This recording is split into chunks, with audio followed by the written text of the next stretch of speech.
Are you sitting comfortably? Then we'll begin.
Everybody, how the hell's it going out there? Sit on my face and tell me that you love me. I'll sit on my face and tell you love me true. What was it? Life could be fine if we both 69. If we sit on our place or sit on our faces in all sorts of places, and then yeah, it's just too hard. It's a bad line. Yeah, we'll be blown away. Hey, thank you very much. Yeah. There's a little number I tossed off recently in the Caribbean.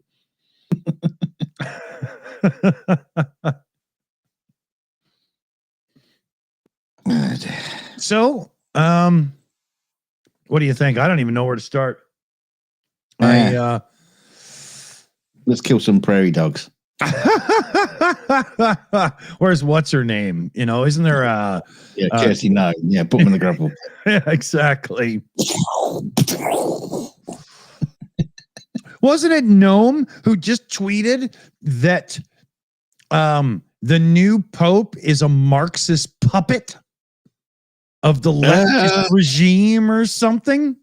Quite possibly. Yeah. He could have been any of the above. I thought that was it was an interesting move. Them picking an American. Apparently, there was like fisticuffs on the conclave. You know, making on the decision. There was like a fight broke out, and there were bloody noses and bruises and stuff. I'd love to have seen a video of that. Oh yeah. All these bishops go around bashing the bishop. But interesting move. And I'm just wondering the fact that they picked. Eventually, they picked an American to be Pope, and everybody's going, "Yeah, alas, an American, the Pope." But I wonder if they've placed him there as the anti-Trump, the antithesis to everything that man has stood up for, as far as religion is concerned. And he's just going to be a thorn in Trump's side. I just wonder. Well, he's got a history of thinking Trump is a complete schmuck going back to 2015 before Trump's first term. There was like complaints because he did this address in Italian and Spanish, but he's not American. It says, why did they do it in English? Yeah. One person said, why didn't he speak American? He's America. It's because it's not called American. First off, it's just. He's in Italy. You twerp. But yeah, there was a few people like Republican style media outlets were quite annoyed that an American Pope didn't speak in English. Well, Have you ever seen the Pope give his first address in history? Have you ever heard English in it? I mean, it's a good job he wasn't talking Latin. I wonder, hands up, all Americans, hands up any American who knows Latin. Or what it is. Or what it is, yeah. Well, as far as they think, Latin, that's Latin American chicks, isn't it? That's that language those damn scientists keep speaking. Latin. Yeah. That's why I can't say the name of my fucking pills. or name a plant. Yeah, exactly. Yeah. I was going to be a botanist, but they don't speak American. I couldn't figure it out. That's why he said most Americans can't speak American either. Sorry, I'm ragging on you Americans, but yeah. You do it to yourselves. Yeah, we're not ragging on the ones that are here because they wouldn't be here, right? No, That's true. Yeah, they'll be in the comment section after this video goes out saying, "Yeah, we're gonna come round and we're gonna get you." Yeah. Okay, let me get this right out in the open right now. If you're a real tough guy and we say something that truly pisses you off and you want to make a big deal out of it, our email is thesillyshow@gmail.com, and I'll give you my fucking address so you can show your punk ass up at my door, and we'll see how it works out. Oh, yeah, come visit me on Bird Road. Just come over. No, hell, you know me. I give him my fucking address. Come on over and try. Just did. Well, not your address. Yeah. Look at this. A lovely, nice, big piece of black Afghanistan hash. Is that a throat lozenge? Yeah. It's funny. It's called Afghanistan hash, but at the store I buy this at, everything is made in Canada. And it truly is. This is Canadian. So I don't understand why they're calling it Afghan anything. And it's no... Yeah. And there's no way they made this from Afghan weed because, I mean, what is Afghan weed anymore? The strains have probably changed 20 times over the last 30 years. It's ridiculous. It's just branding. They just got the residue from a 1970s Afghan coat worn by a hippie and just scraped out all the residue that's been accumulated over the years. Yeah, I don't do quilts. I don't do scarves. I only do Afghans. Is that from some sitcom or something? Is that Seinfeld? Some old woman that only knits Afghans, or is that even knitting? I don't know. How the fuck did that pop into my head? You don't do quips. we don't do quilts. Was Saturday Superstore, I think, or something like that. Kids program in the morning. Yeah. Well, speaking of kids program, before it became legal in Canada, Snuffleopagus was my source. So, What you mean Sesame Street? That before that became illegal. Yeah. Just Snuffleopagus is just a 60s beatnik who needed a job, man. He's just a total stoner, Who else could sit around thinking some big yellow bird was his friend without being on LSD 24/7, right? All the kids.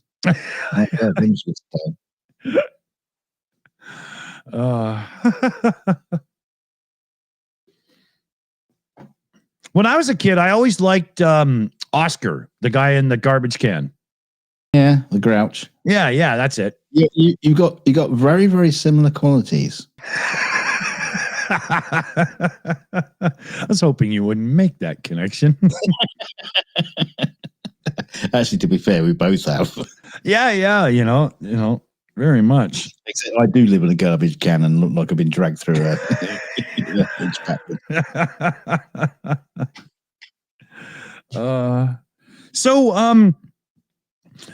if you're watching us and you don't know, Dunk here is a visual effects guy. Emmy Award and all in his pocket. Well, it's not in his pocket because they're a little bit big. But have you like I know you're working on a job right now. We're not going to say what or anything because I'm not allowed. You know, but not allowed. I can tell you, I'll have to kill you. Yeah. But when you're doing like Zoom meetings or whatever the fuck they got you using this time and whatnot, is there any side talk of concern and, you know, Hollywood tariffs and all that shit, you know? No, not yet. I think it's just one of those sort of. I think again, it's like the Trump thing on Alcatraz. You know, he saw the movie Alcatraz on his TV, and he goes, right, we're going to turn Alcatraz into a prison again. I think the same thing happened with him on the Tariffs as far as Hollywood is concerned. He had no idea what he was talking about. He has no understanding about politics. Never mind the Hollywood system. Yeah. You know, he doesn't even know business. And he's a businessman. So yeah, for him to understand the Hollywood business and just to like slap tariffs on non-American. I mean what it's not like they make Bollywood movies in America. There's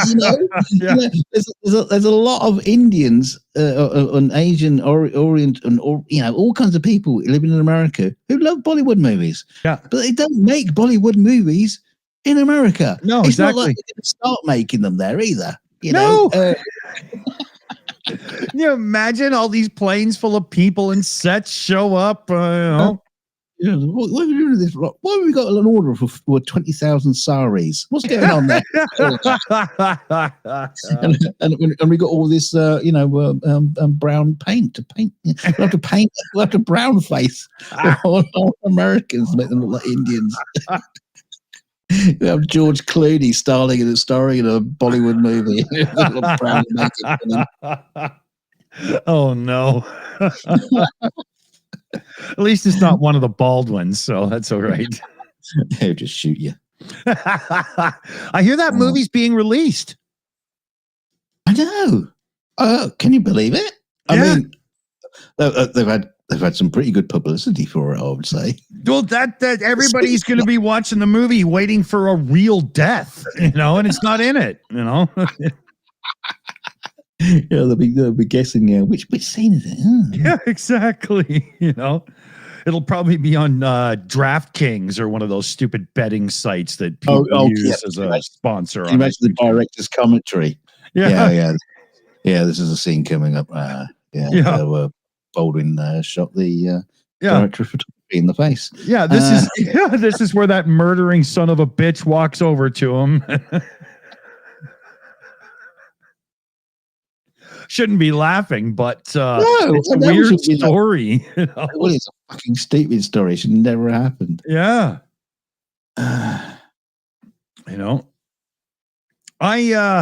So the fact that Hollywood doesn't get around, they have to have, most Hollywood movies, you can see them using rubber guns because you can see them bouncing around all over the place.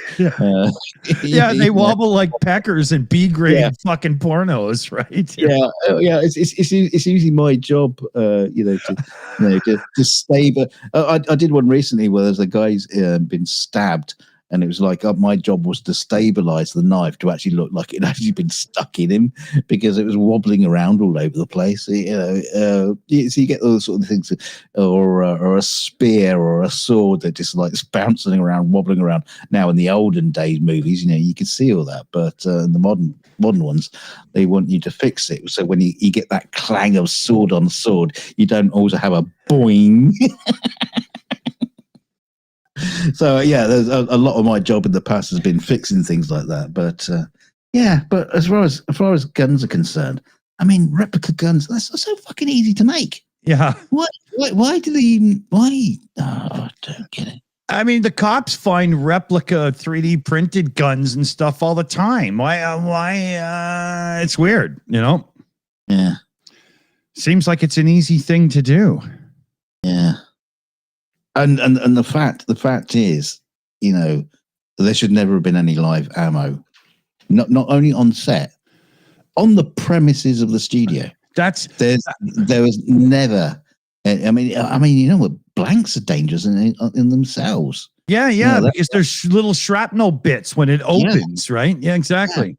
Yeah. But the fact that there was a live round just anywhere near, is like that. Yeah, no wonder there was a court case. I can't remember how it went down, but I think someone got charged in the end. Yeah. I don't say charged, but you know, doing some time. I'm not sure. Did I do the shout out for you, TV and Ham, when we started? Yeah, okay. Not yet. Yeah. So do it now. Yes. No, now you mentioned it. Yeah. I just wasn't sure. I was like, did I plan it in my brain or did I fucking say it? I just wasn't sure. But shout out you, TV and Ham. Direct donation in through Ko-fi there to keep the lights on or for whatever is a priority. Oh, thanks, UTV and Ham. Hey, UTV, you got like 2 shout outs because we did it on the live recording show as well. Yeah. So you get a bonus shout out. How about that? Actually, a third because the little pop up showed up during recording. Oh, yeah, right? And it'll be on the show when you put it out. Yeah, I think it's on all 3 channels at this point, or damn near. Yeah, we've even made sure it's on MC Toon's live show that PT posted.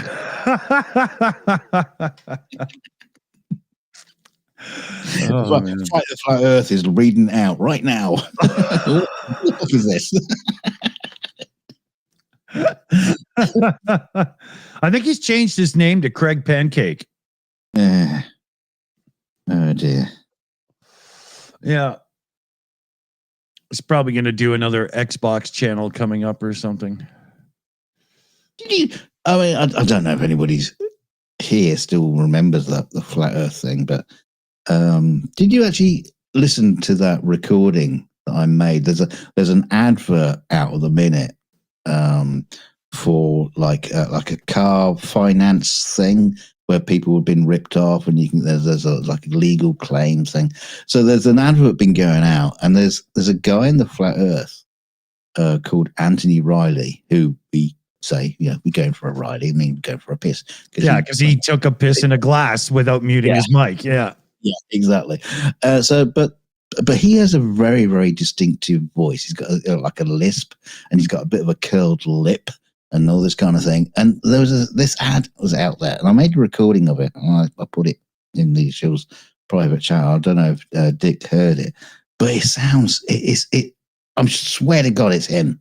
Because he was a bit of a legal eagle and find any way to, get in on some kind of like, I say legal scams, but most of these, like, reclaim your payments. It is kind of like a bit of a scam because they're just taking a huge chunk of your money out. Yes. To do your thing. But I swear to God, it's him. I swear to God. Probably is, right? That's the kind of scammer BS that he'd be involved with, right? Well, that's the thing. There was a couple of flat earthers at a time there with YouTube exposure that rose to a little bit of prominence, and they were selling some merch and they had enough views and stuff to get some money out of YouTube.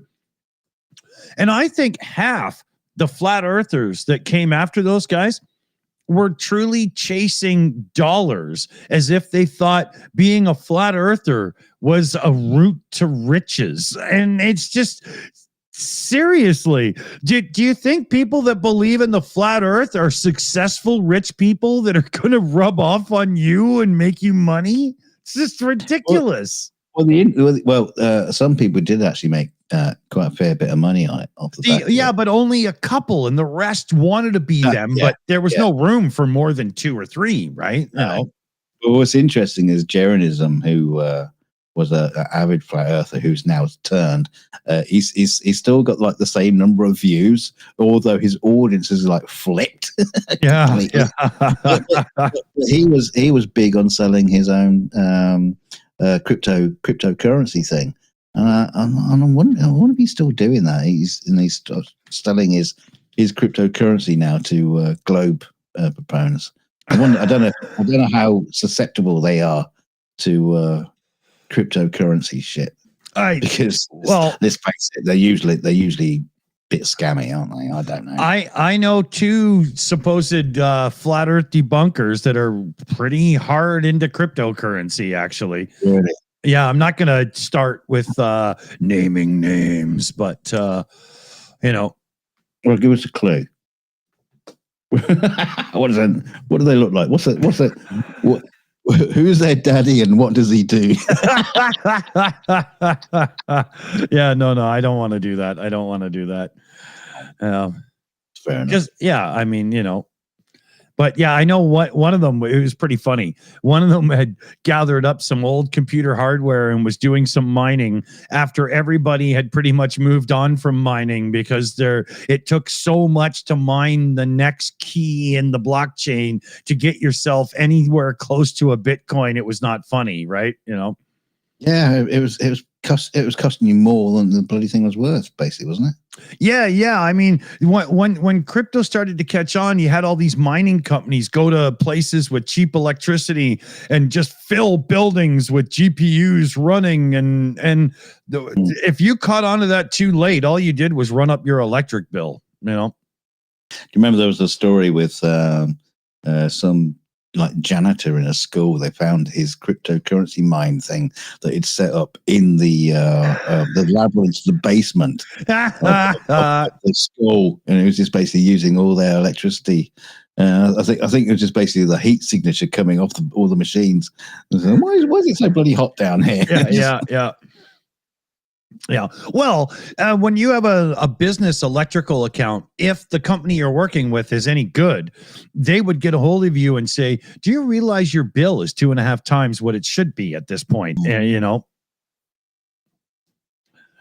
But at the same time, our bills are gone up drastically where I live, and they didn't warn us at all because they didn't want public backlash. So, yeah, our bills have gone up. Like they've gone up like double. Yeah. And because Kelly got a letter, we're looking through a letter today. So, it's gone up twice as much electricity. And we looked at our account and we were like, we're hundreds of pounds in credit. What are you talking about? You putting it up? We're in credit. Yeah. Right. No reason for it. Mm-hmm. You just want our money in your bank account and getting interest and blah, blah, blah. Shut up. Back up.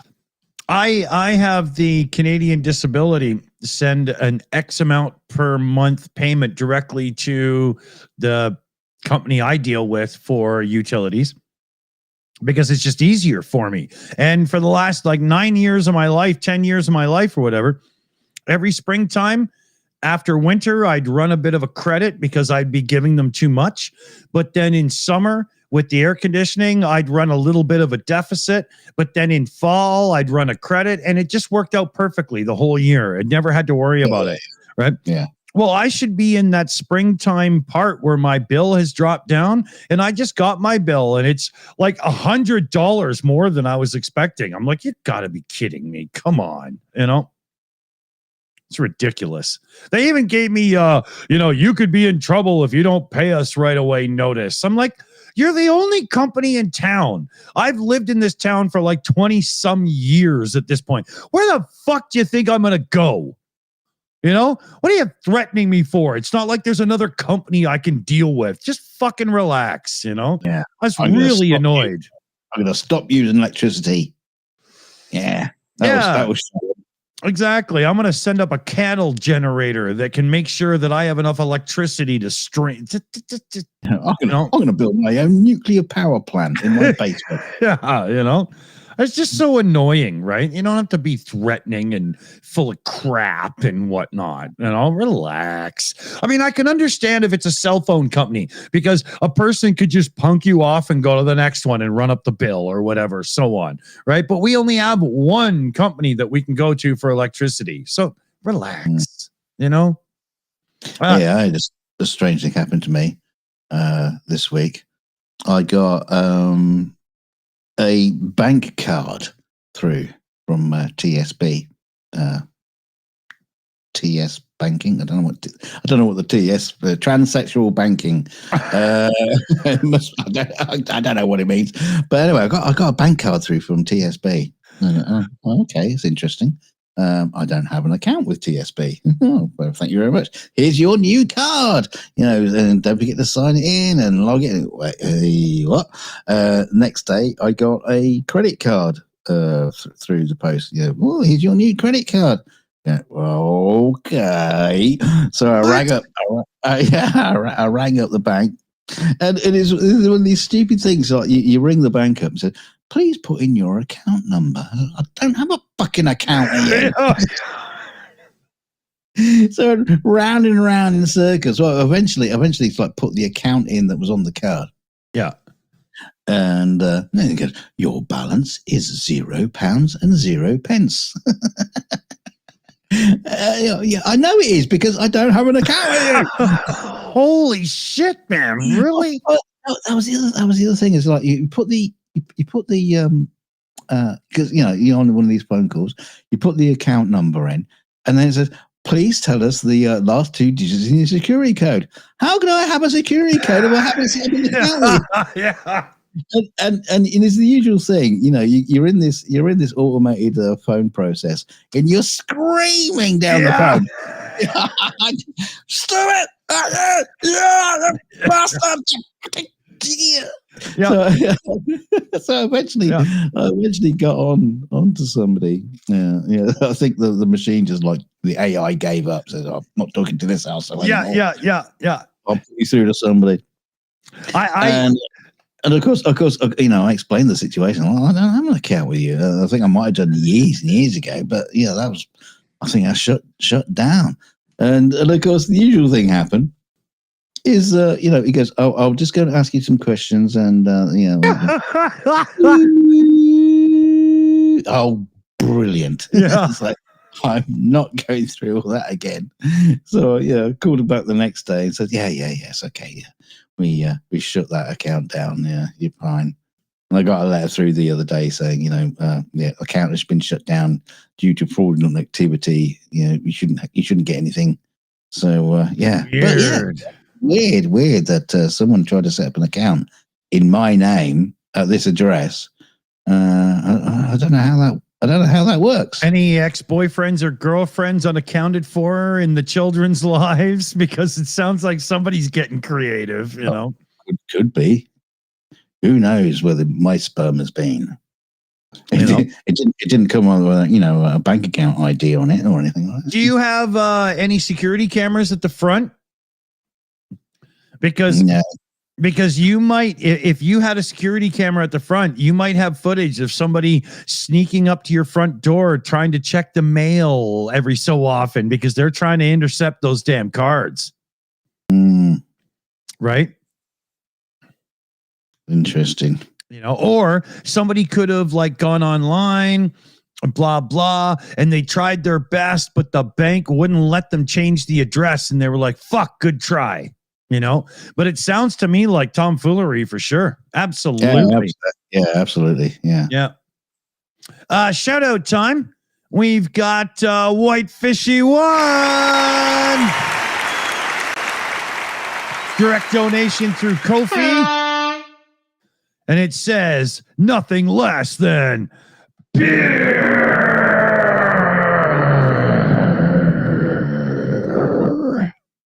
What about wine? Funny enough, It just doesn't say that. Yeah, you're right. I never win. Yeah, it says beer, not Chardonnay. Just one of those things,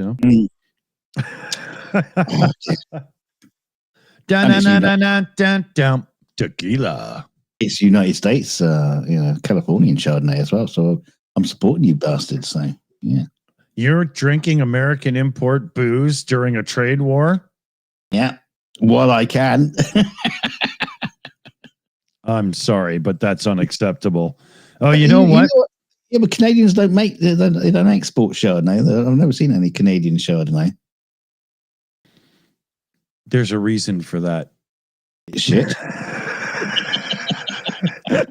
Even our women won't drink that.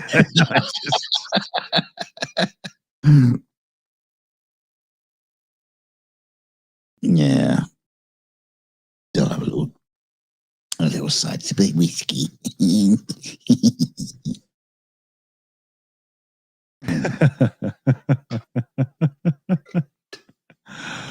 I was just kidding. Sort of. What part? What, my Canadian wine? Yeah, I know, something or other. I mean, you do have like a big wine thing up in Canada, don't you? I'm in one of those regions right now. I'm surrounded by it. Oh yeah. We have world-renowned vineyards in my little area of life, and I used to live in southern Ontario, right near the Niagara region. So I'm kind of used to being surrounded by Canadian wine. You say world-renowned, just not the UK. Well, that might be, but I mean, seriously, we have a few vineyards in our areas that have won world competitions a few times. Same with a few microbreweries. We have some serious stuff coming out of this area. But the little area I live in is... beer. Yeah, very much. I'm not a huge microbrewery beer guy, though, because they all go for these really strong, flavorful beers. And I like Pilsners. They go weird. They go a bit weird sometimes as well. So it's like hedgehog and honey flavor. Oh, yeah. Can I just have a beer, please? Yeah, exactly. Right. And I like a clean cheese and onion. Yeah, just don't open it on a bus, right? But I like a Pilsner beer. I like a clean, see-through, I like a clear, I like a hop sort of, beer. And all those with twigs in it. Sorry? You don't want one with twigs in it or like, Yeah, I'm not like a stout person, It's not my thing. And most of these microbrewery places brew everything I'm not really into. Yeah, they like to make IPAs as well, and IPAs are bloody horrible. I don't know why people do them. What does that stand for again? India Pale Ale. Yeah. Yeah, I'm not a pale ale guy at all. Yeah. It tastes like somebody put like a Cadbury cream egg in the beer. Like, it's just weird. Oh, don't say that out loud. They'll do that next. Well, they kind of already had. There's that UK beer, Young's Double Chocolate. That's weird. Yeah. No, it's horrible. Yeah, that's weird. Yeah, just don't do it. Just don't do it. Yeah. I think they're being clever and everything. And, yeah. Have you tried this Young's Double Chocolate beer? Ooh. Well, I'll say this: the first time I had Young's Double Chocolate, it was when I worked at the British pub style place in Toronto that had all kinds of Beatles memorabilia on the wall and stuff. The guy was from the UK, and he had something to do with the music industry at one point in his life. Yeah, he supplied cocaine. Yeah, probably. So we were sitting down, the place had closed, we had some food, and he was like, here, you're very much a North American beer kind of guy, so I'm going to take you through a few beers. And Young's Double Chocolate was the first one. And I took the first sip and I was like, wow, that's cool. I really like that. And then halfway through the beer, I was like, is there a dog I can feed this to under the table? Like, it was too much. Well, that is the thing about some of these beers. You go, well, that's interesting. That's cool. You actually want me to finish it? Yeah. It would be great as a wine tasting where I just get a little bit, right? Yeah. Thinnable. Yeah. Yeah.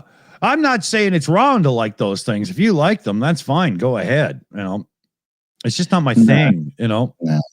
And I'm a little autistic in some ways, and I very much like what I like and don't like what I don't like. So it's probably to my detriment that I don't have a more open palate to try newer things. But the funny thing is, it's like they're always trying to reinvent the wheel. Yeah. and you actually go to a pub in the UK, and and you get a proper draft real ale, and my God, it is fun. It's amazing, fantastic. Mm-hmm. But you don't see them as so much these days. You go to a bar, you go to a pub, and they just got like 2 beers on tap. They're 3.6% dishwater, and and that's your choices, and it's just fucking horrible. It's like, why? Yeah. Why? I mean, it's this beer. You can do. You only have to have 2 choices. Just make sure they're decent. Yeah. And a lot of people don't seem to be bothering anymore. Mm-hmm. Strange. Still charge you £5 a pint. Yeah, you gotta channel your inner what's his name? Kim Mitchell. You got decisions to be made between lager and ale. Boom. Right? You don't know that song, do you? Nah, of course I don't. Fucking awesome song. Of course it is. Did he have long hair? Yeah, but not on top. It started at about here. Just in his pubic area. Yeah, he had a baseball cap on, always. Yeah, that wasn't hair. That was a sporran. Yeah, White Fishy, you got it. Go for a soda. That's one of his other ones. I like lager and ale. The guitar sound is so dirty. I love it. Really good. The guitar riff, that clean little the go for a soda riff is one of those riffs. Nobody can make it sound like it is on the record. I've never heard one human being make it sound the way Kim Mitchell plays that riff. You're the only person I know who can be talking about beer and then be talking about guitar riffs in the same sentence. It's the same with Dire Straits, Money for Nothing. I have never once seen somebody play that riff and make it sound correct. What? Not even Dire Straits? Well, no. Mark Knopfler does it well. And the trick is Mark Knopfler plays with his fingers, not with a pick. And if you watch the way he plays the riff for Money for Nothing, he's actually using like a Southern Dixie banjo technique in the way he's playing it. And that's why most people can't fucking make it sound right. Mm. Yeah. Cool stuff. Oh, somebody mentions Chris Ria in the chat. A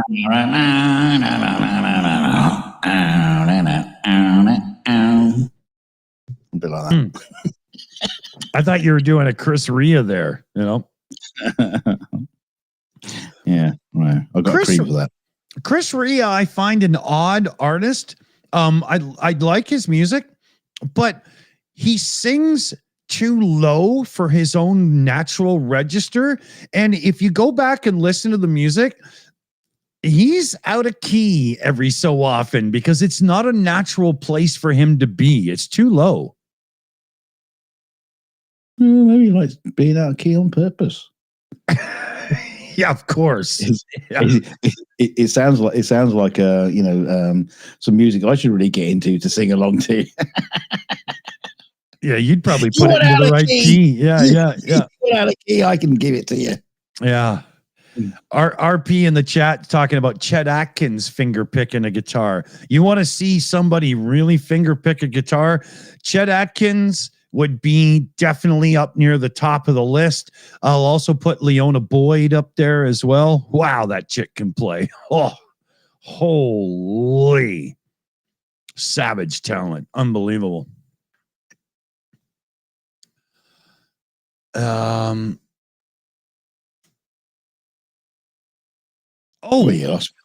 what? I can't remember the guy's name. Some dude that was popular on like TikTok, Instagram, and somewhat on YouTube. That's like a real guitar dude that plays with his hands, not a pick. Has just been finally found out as somebody who's been stealing music from unknown people that put their songs up on YouTube and stuff. He's just like copycatting them. Yeah, he literally steals their riffs and plays it as if it's his. Huh. Yeah. Oh, dear.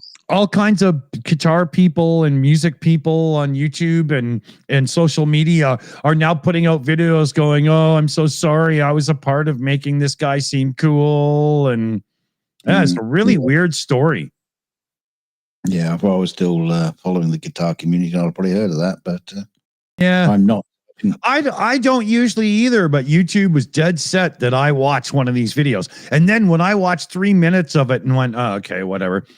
There's 40 more. Yeah, and I just had to go, no. I swear to God, in the modern day, I spend as much time saying not interested, I don't like this video, as I do actually watching videos on YouTube. My recommended feed is to the point where sometimes I question why I even fucking bother.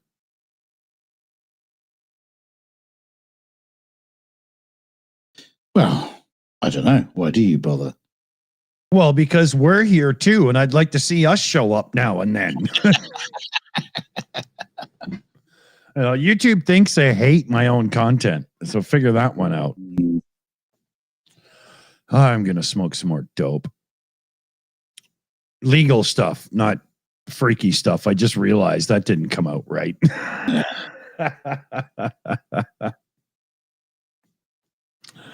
Just wrangle it off a raccoon.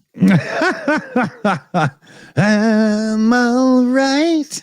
Oh, no, that was the prairie dogs. Yeah, but you know what? We need to use the Kenny Loggins "I'm all right" when we show Buckchuck on screen. That would be hilarious.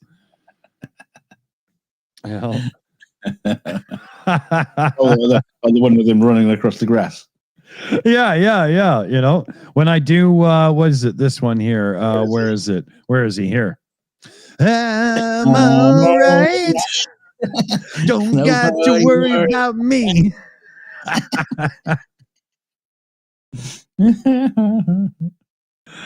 Oh man. Okay, so let's talk about Kenny Loggins for just a second here, because the guy was a fantastic singer, excellent songwriter, but did doing the theme songs for movies destroy his musical career? And if your answer is yes, then didn't that also happen to that idiot drummer from Genesis who couldn't shut his fucking mouth? I'm sure it was kind of healthy to his bank balance. Sure, but was it so worth selling out and becoming somebody who was derided? And, you know, like Kenny Loggins took a hit as, oh, you're not a real musician, but he wrote the goddamn songs. I never understood that. The thing is, I only know Kenny Loggins from the movies, and I say the movies too. Is you know, that one, Caddyshack, and the other one was what's the fucking thing? The dancing movie, Footloose. Footloose. Are you kidding? Top Gun, Danger Zone. Oh, of course, yeah, that's him as well. Yeah, right. He couldn't stop doing the movies once he did the first one. Right. Everybody kept going to him. Will you do another? Will you do another? Right. I think Huey Lewis had the better answer to that, because Huey Lewis was approached for Back to the Future, and they wanted one of his current hit songs, and he was like, well, no, that's stupid. And they were like, well, just, you know, could you do a song for the movie? And he was like, no. And they were like, well, what's your next song? Can we just use that? And he was like, okay. And he gave them Power of Love. Now, he did screw that up and do the song Back in Time. Yeah. Right. You know, but did that also, like Huey Lewis didn't exactly survive long after that. Right. It was in the movie. Yeah. His cameo was great. I'm sorry. You're just too damn loud. That was awesome. Yeah, but Huey Lewis, you know, it might have just been like sort of like thing that, you know, by that time the band had just like ran out of steam. You know, it does happen. No, because they had tunes afterwards, but they didn't hit the true rock and roll charts after that. They hit the more. I mean, by running out of steam. Yeah, but they did hit the adult contemporary charts and sell records, but it changed them, right? Right. You know, sellouts. Yeah. Yeah. I was a big fan of Huey Lewis. I really liked him, you know. I mean, it's a funny thing. It's like advertising in the UK at the minute is like most adverts these days are playing tracks from like 80s alternate bands. Yeah. If back in the day, if you said, "Oh, Echo and the Bunnymen," they're going to be advertising a soap dispenser in the future. Yeah. And you go, nah, come out, get out of town. Yeah. It's like loads of tracks have been, Enola Gay is being used just for a health thing. Yeah, do you know what the song was about? Were you playing Enola Gay in the background? Yeah, it's about the bombing of Hiroshima. Yeah, I bet we'll skip that bit. Yeah. It's a cool track, and we'll just use it for this advert about health insurance or whatever. Yeah. It's bonkers. They do that a lot in Hollywood these days too, where they put a song in because of one line in the song, not really realizing that the rest of it doesn't really work. You know? Yeah, but not only that, they'll re-record it to a slowed down, melancholic version of the original. Yeah. Oh my God. In the grocery stores and whatnot for the last couple of years, I have heard some bastardized covers of good songs that just make me sick to my stomach. Yeah. Well, actually, that was a thing back in the 80s too. We used to get these albums called Top of the Pops, which were basically just covers of top hits. Yeah, we had them over here. It was called Mini Pops, and they were like children's covers of songs. Well, didn't go quite that far, but so a lot of supermarkets, they're doing these like bastardized versions of songs, and it's kind of strange when you go into a supermarket and you go, well, actually, that's the original track. What's going on here? Yeah. How did that sneak in? Oh, they must have got it for cheap. I mean, it was better when we had elevator versions because then everybody knew they would suck, you know? Yeah. Work in the chat asks, did you like Eddie Van Halen? Oh, well, he's everything, right? There's guitar up into Eddie Van Halen, and then there's guitar after Eddie Van Halen. That is the measure in my world. Absolutely. But which version of his guitar did you like? Did you like it before you went all the red, black, and white, or did you like it when it was white and black? I listen to the tone and stuff.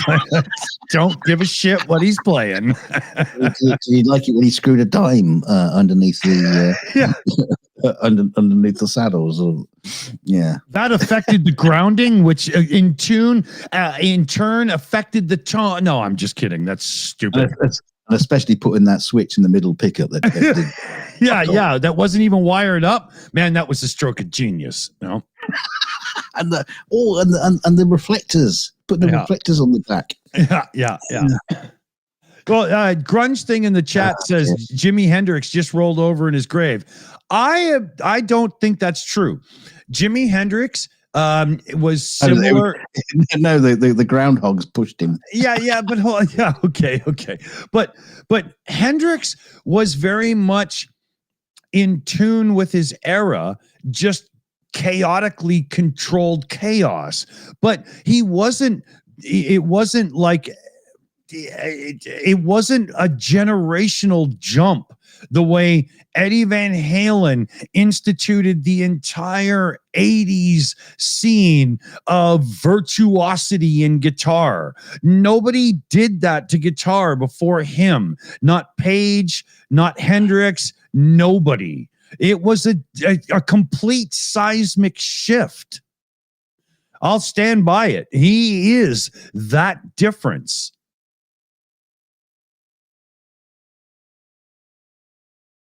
Oh, I'm not going to argue about that. Well, you can't. I'm not even going to venture an opinion. Yeah. Grunge thing says, let's agree that Dick Dawson is correct. He just doesn't agree with me. So, okay. We'll agree to disagree on your disagreement about agreeing on stuff. Yeah. But the the licks and riffs that Hendrix brought to the table 10 years later were not really being used. Right. Oh, okay. Even 15 years later, or whatever, that era was done. But the effect of Eddie Van Halen was felt on rock and roll guitar playing for a long fucking time. Yeah, it's a pity Jimi Hendrix gave up on music, really, because his later albums might have been quite interesting. Lazy. No, that's a different argument. Had Hendrix lasted long enough to give us more content, I do believe that his influence as an artist would have lasted longer and been more, because to hear him grow, Hendrix probably would have gone into a bit more jazzy stuff as well because of his upbringing and background. And yeah, I really think, and No. He didn't like a Prince thing, and he'd just like become a producer and write songs for other people play, and just sit back and. Could be. I mean, the man was a monster for sure. And there's definitely an argument that my opinion would be different had he lasted longer. Absolutely. Absolutely. Yeah, Mexi Girl in the chat talking about Randy Rhodes. He's another exact example. Rhodes was just getting to the point where he was true virtuosity. And boom, he was taken from us. We have no idea where he would have gone.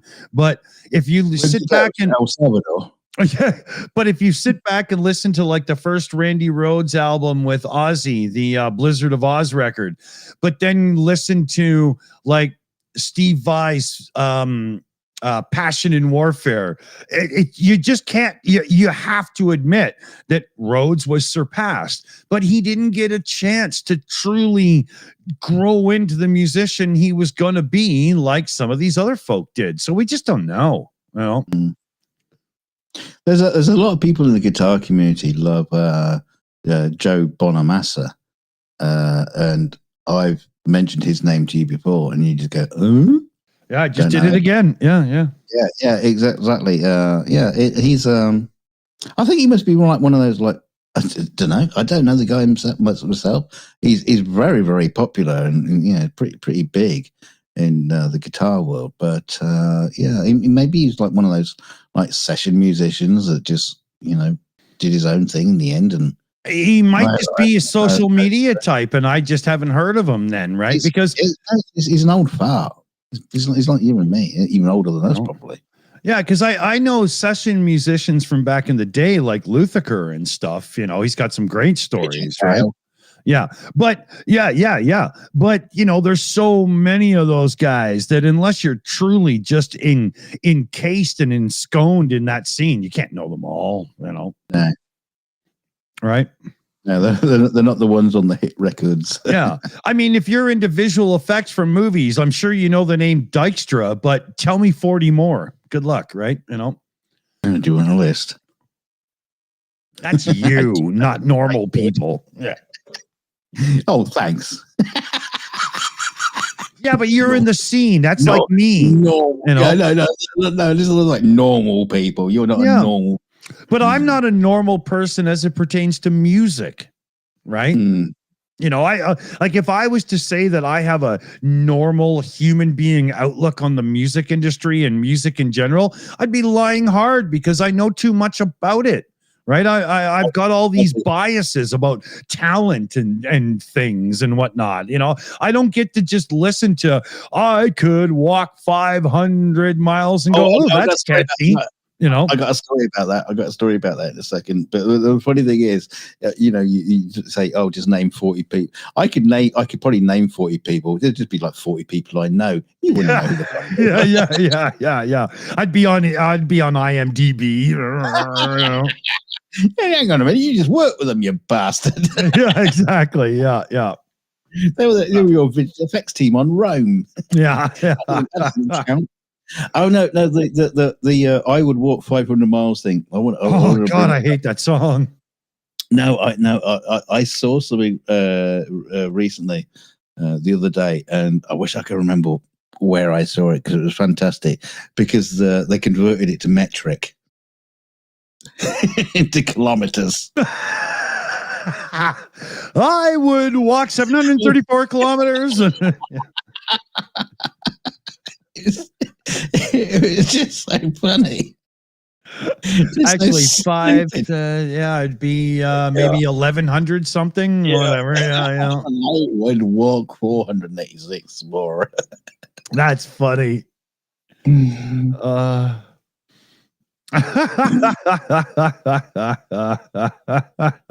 White Fishy, stop that! Now I have that damn song in my head. Well, me and Dick we're going to be doing a cover of it. Oh no, we're not. No, we're not.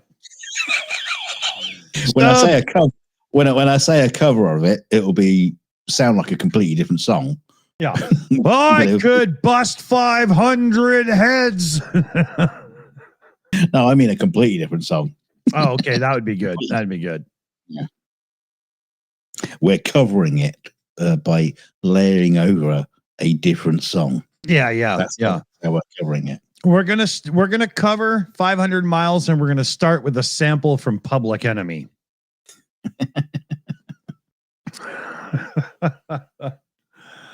Oh man, hey, we have an older audience because, well, we're old. Who here can say I'm not a fan of modern hip hop, rap, whatever you want to call it, but holy fuck, Public Enemy were awesome? Who agrees with me on that?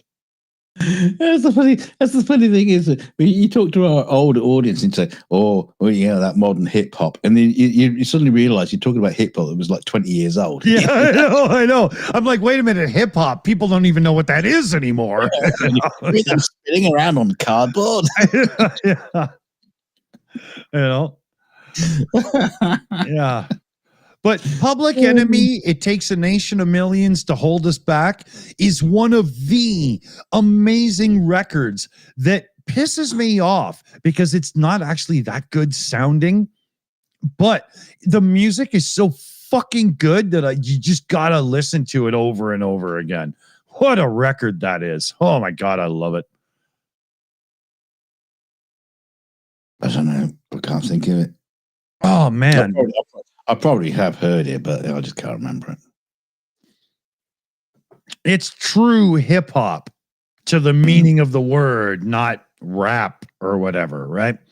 It's social commentary. It's angry. It's aggressive. I mean, it's as close to heavy metal as you could get without having fucking guitars in it. It's rebellious. It's angry. It's defiant. I love it. Great album. Fucking awesome. Yeah. See, even RP in the chat. Public Enemy was good, and I don't like rap. Exactly. Yeah, Ian Wilson in the chat. Their collab with Anthrax when they did Bring the Noise with the guitars and everything.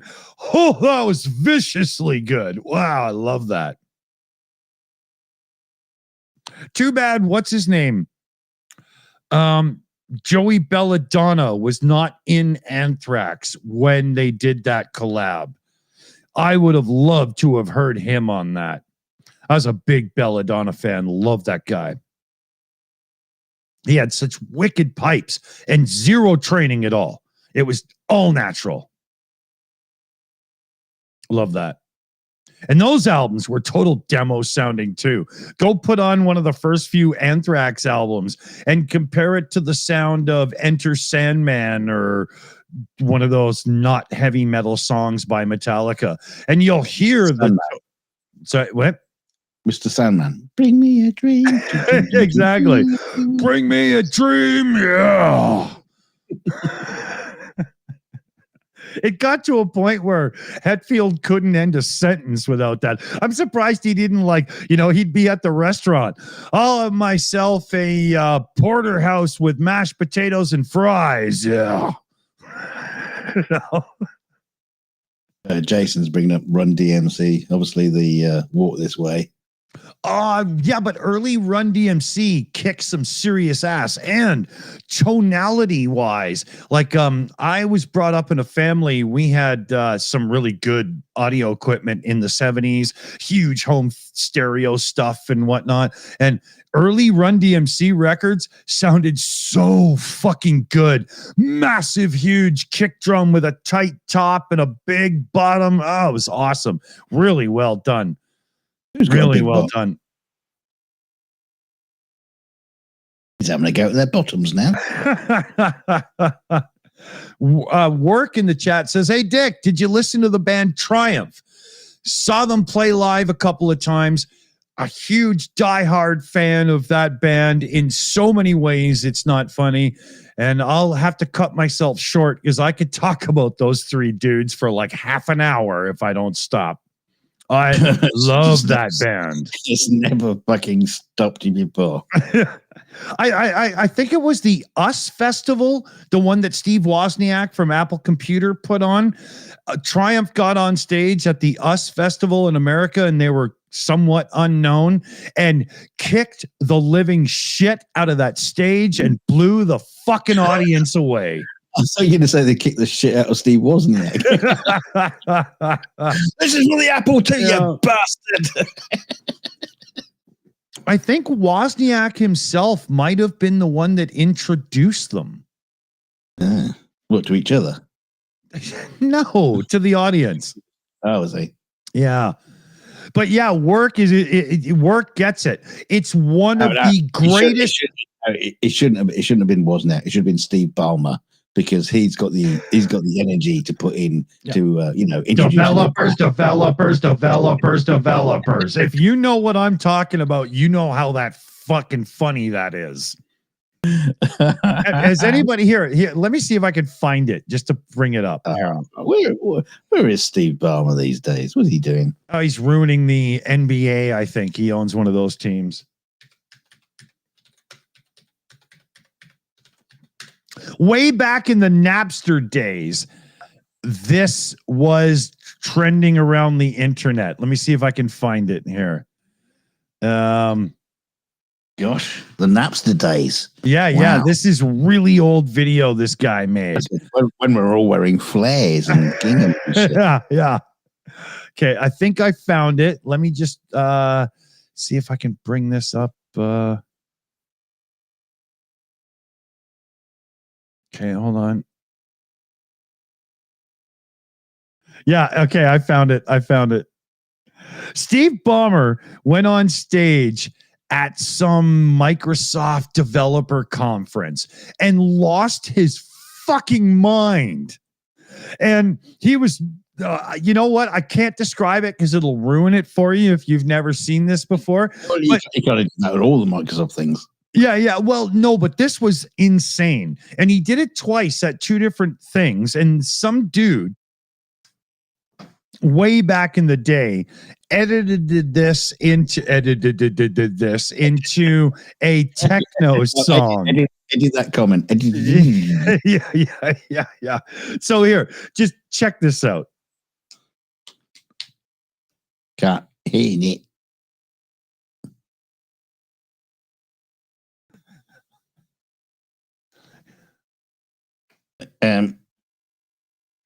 Can't hear it. Look at that Dick. Sweaty pig. No, we can't hear it. Okay. Sorry. He was famous. Yeah. He was famous for his sweat. Yeah, here. First developers. There we go. Developers. Wow, I got an echo there. Did you get an echo? I didn't get an echo. Let me just check the main stream. Okay, no, it was me. Sorry. Okay, here we go. Developers.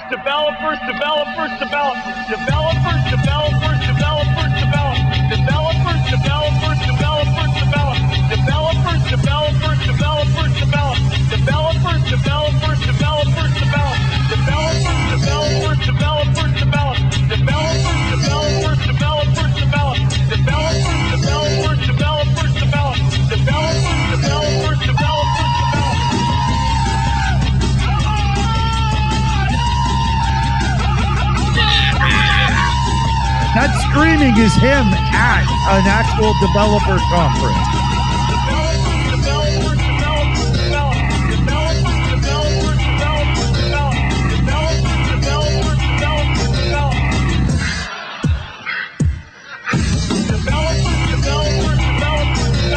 Look at that sweaty pig of a man. You never learned they're a black.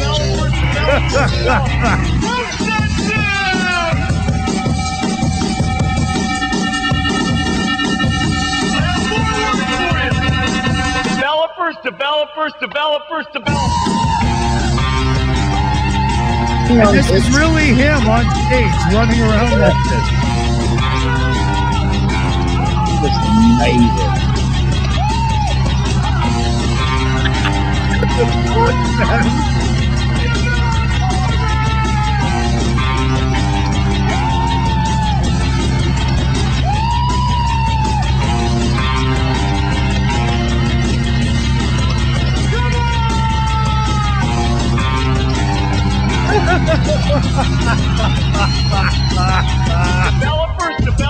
Developers. Oh, okay. Whoa, what happened? Yes.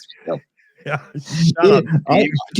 Do you think Elon Musk has got that video on loop and he goes, right, I'm learning how to dance. Yeah.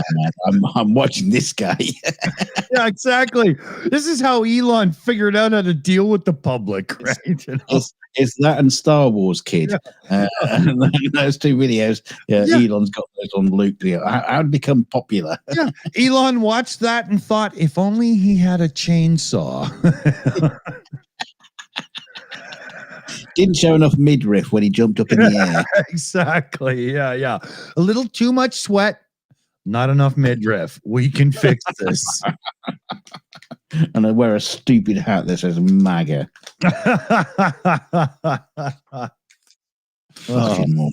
Yeah.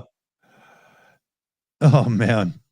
That Steve Ballmer guy was hilarious. There's a clip from him when the iPhone was first released. Oh yeah, I was going to come to that. Yeah, you got it. And he's laughing. He's like, $500 unsubsidized, and it doesn't have a keyboard, makes it not good for business. Yeah, how'd that sell for you there, dumbass? Fuck. Yeah. I mean, they were the same with the iPod as well, and they brought out the Microsoft brown block of shite. No, but the Zune was their second attempt. They had some other Windows CE bullshit first. You know, I remember being in a store, one day, and there was this woman in the shop, looking at she got the iPhone, the iPod, and the Zune, and it's quite an older lady, and she's looking and going, which one shall I choose? I just leaned over and said, iPod. Yeah. I know the Zune is the same color as your hearing aid, but that doesn't make it good.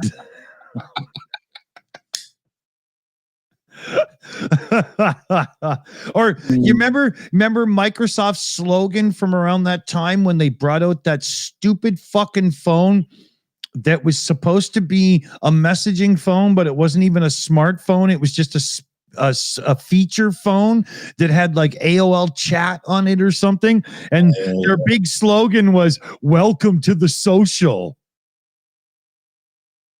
Yeah, but going back to that story I was telling you about the woman buying the iPod.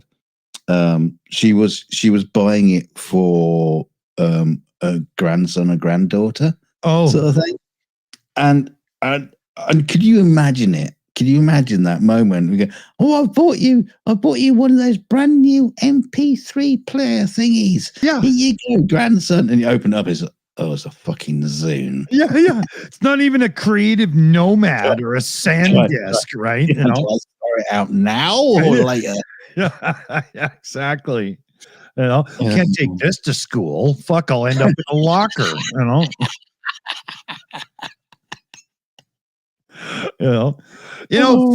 Funny story. I do feel sorry for Microsoft because they genuinely, I say they tried. They didn't really. They They tried to be a part of the cool gang, but Yeah. they were just incapable of it. Microsoft literally fucked up everything that had to do with mobile. Or computers. Well, that's an argument, right? I don't want to go into that one, right? No, the actual computers they built, the actual physical things. No, I'm not talking about their operating system, but there was a couple of Surface computers that were fucking slick looking, cool shit. They did look cool. Some of the Surface ones, especially the big ones. Yeah, with the whole pivoty thing and everything. Those were badass looking, but they almost had smartphone processors in them. It was like, what the hell are you doing? Yeah, they struggled. They really did struggle. Yeah, they were barely powerful enough to size a picture with pinch and zoom, and that was the whole point of that monitor, right? There is. Yeah. That's what I'm saying. That's what I'm saying about Microsoft. I feel sorry for them because they tried. They just failed. But they were so off the mark in mobile in every way. It was hilarious. The only thing I will say this: when Microsoft, the end, when they were tied up with Nokia with the Lumia phones, is that how you say it? Lumia, whatever. The last Windows mobile operating system with those live tiles and and whatnot was actually really good. Yeah. I had one of them for a little bit because I always try whatever, right? And I mean, I was a BlackBerry lover, so it's not like I didn't jump to Apple right away because I'm an Apple computer user. I didn't. You just couldn't get a BlackBerry anymore because they're extinct. Yeah. Once that's how it happened, right? But the Windows mobile experience at the end was an excellent phone interface. The only problem they had was they were so late to the game with a viable option that nobody was in their app store. And without apps, you're dead. Yeah. Right. That's why the Palm Pre and so on, they all fail because unless it's iOS or Android, your app store is a ghost town and nobody gives a shit. Yeah. And that sucks. I mean, even BlackBerry at the end switched to Android because they couldn't get apps with their BlackBerry 10 operating system or whatever it was called, right? But once they switched to Android, people that liked BlackBerry didn't like it because it was Android now. So they were fucked too, right? Yeah, Android, I don't know. It's a bit of a strange fish. Yeah. I like some things about Android. Right now I'm iPhone user with the watch and everything. I hate this thing. Half the time I don't even get my fucking SMS messages, and I look at my phone and I got 2 unanswered texts. Everything else came through, all the services that I'd rather not have to fucking deal with, but not my text messages. The one most core feature you have to get right. Yeah, it's one of those sort of things when Apple do their updates, and it will update one system and not the other one, and blah blah blah. Yeah. You have to sometimes you have to just basically sign out completely from your account, and then re-sign in before everything all starts to resync properly. Yeah. It's a bit of a pain in the ass, and I don't know why they can't just fix that. But even more of a pain in the ass is when you get modern companies say, "Oh, just clear your browser cache and your cookies and try again." Are you kidding me? If I clear out the cookies and the browser cache and whatnot, I am in password fucking whatnot hell. That's not a simple solution anymore, people. Yeah. Especially probably not so bad. Probably not so bad if you're in Safari and stuff like that. Yeah, on the Apple, because it will pick up the passwords a bit quicker than you will out of Chrome, because you got to decode passwords. Even still, I find those password managers less than perfect. And because we have a private server for the Shills and everything, I'm installing Vault Warden or Bitwarden, and it's a private password manager, and I'm gonna see how that works. I was going through. Well, I can't remember what it was. I was logged into one of our Shills accounts or my my YouTube account, and it's got like was it Shills University still listed as one of our I just saw that too, and I was like, I don't even remember that. You know, he doesn't even know how to log into it. Can't even delete it. Exactly. Yeah, you know. We've got to wait 10 years for Google say, "Oh, no one's been using this account. You delete it." Yeah, well, yes, please, finally get rid of it. I saw that, so I went to my browser and I was like, okay, let's log in and just kill that.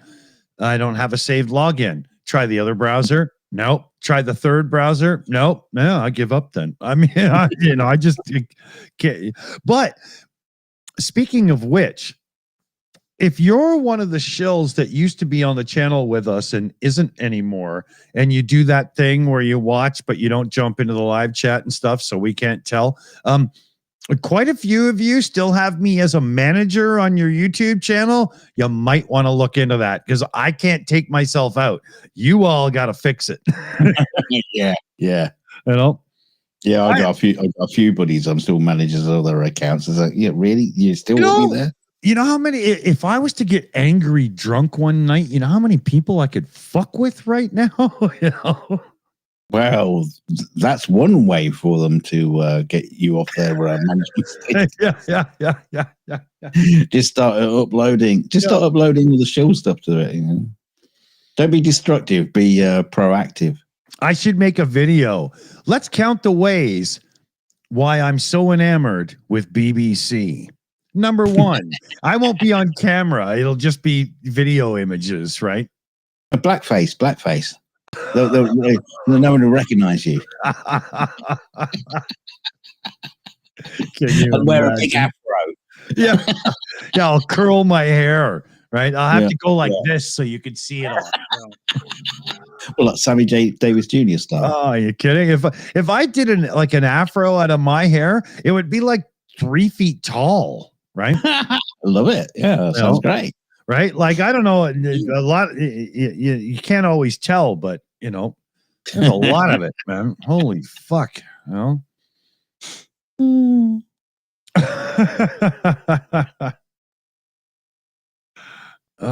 What do we got here? Oh, okay, we're not too bad off yet. Okay. Oh man.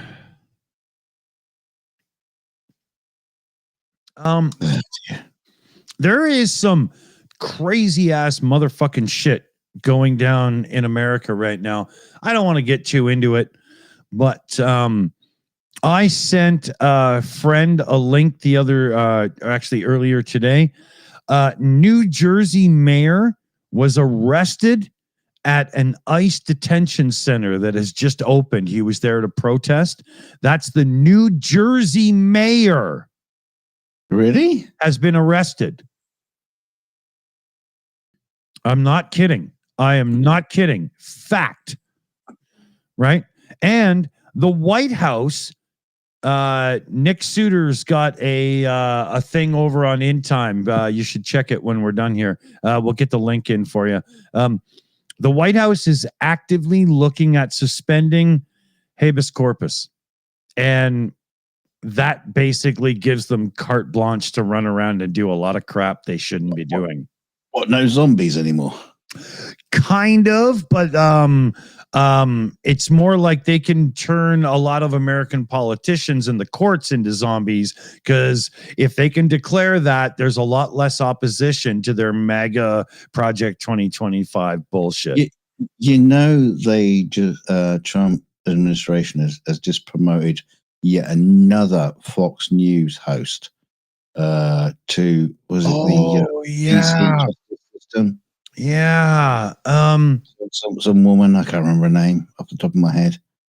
Yeah, just apparently there's now like 28 people in the cabinet Yeah. Who were ex-Fox News hosts. Yeah, I got a report here, and it doesn't have her name, but supposedly she has a real flat head, so when she gets on her knees, Trump can put his drink there without spilling it.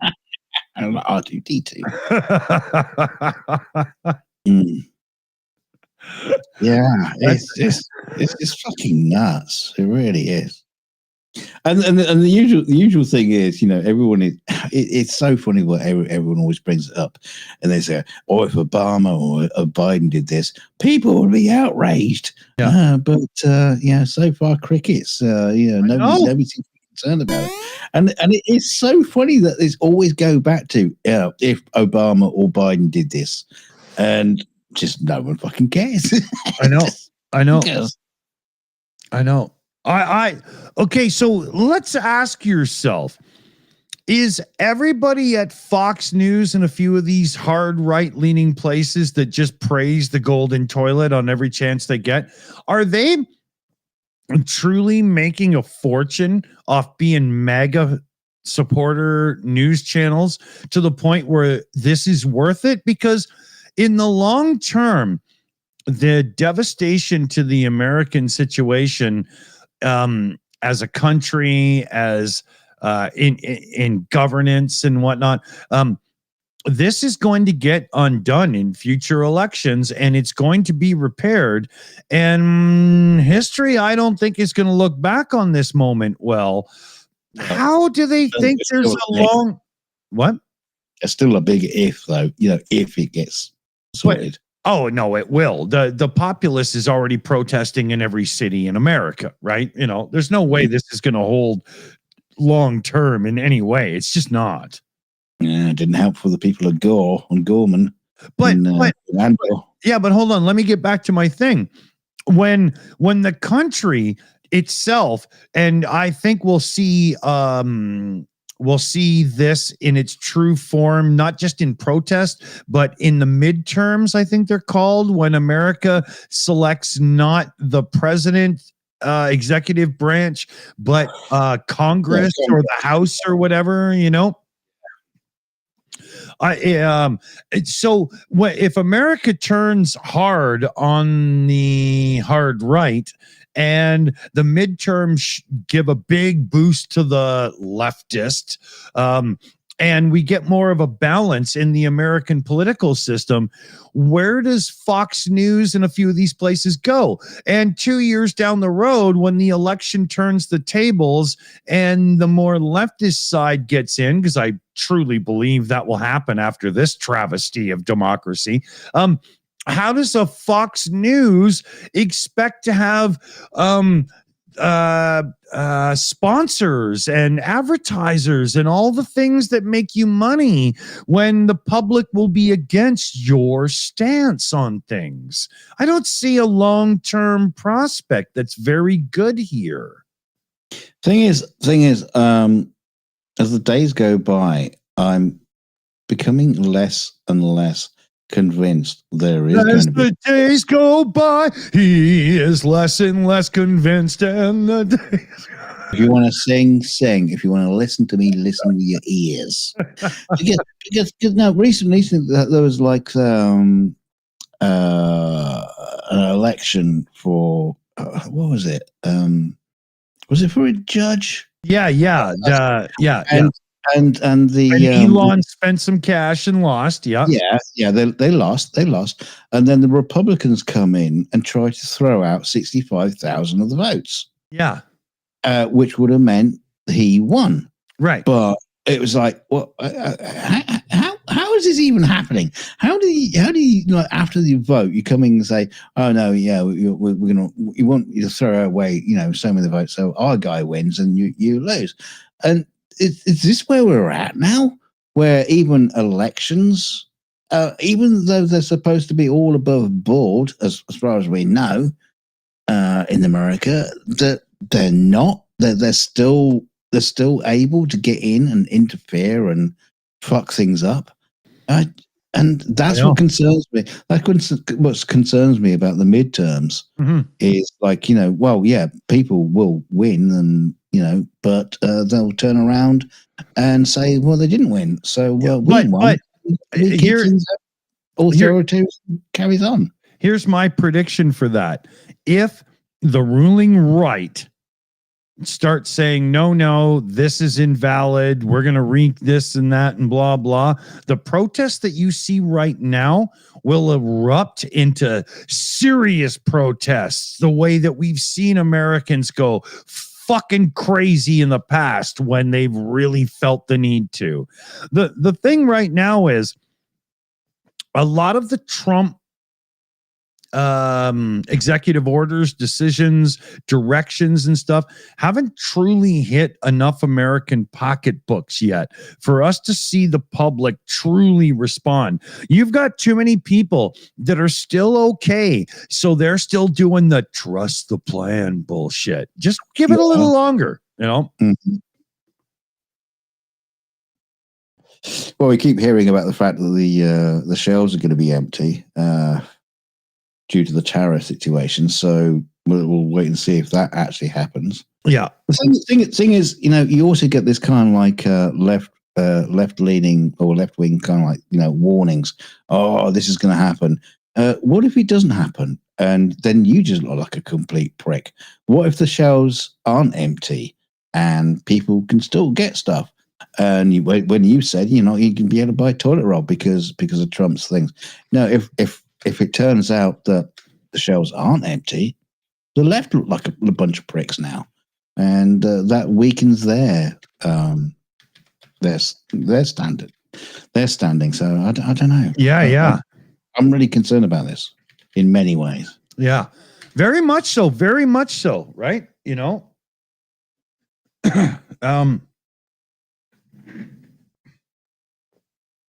I hope the cigarette went out in my hand because I don't seem to have a little ash on the end anymore. And I hope I'm not burning sitting here. I have no idea what just happened. Well, we'll let you know in the comments if you suddenly burst into flames. Don't worry about it. Yeah, nothing's burning right now. So if you see smoke and I don't, let me know, right, in the comments. So if you're watching this video back later, just write down in the comment section that, Dick, you're on fire. Yeah, exactly, right? Yeah. Are you stroking that thing hard, Dawson? Because, wow, there's some smoke coming from your pants, right? Well, give me a second here. I got to see a man about a horse, but I'll be quick. Oh, the fucking horse! I don't know. Don't bring the bloody horse on the show. He seems like a really good horse. He's checking for the fucking fact. He's going to come back. The room's going to be in flames, and there's going to be chucking the fish tank on it to put the flames out.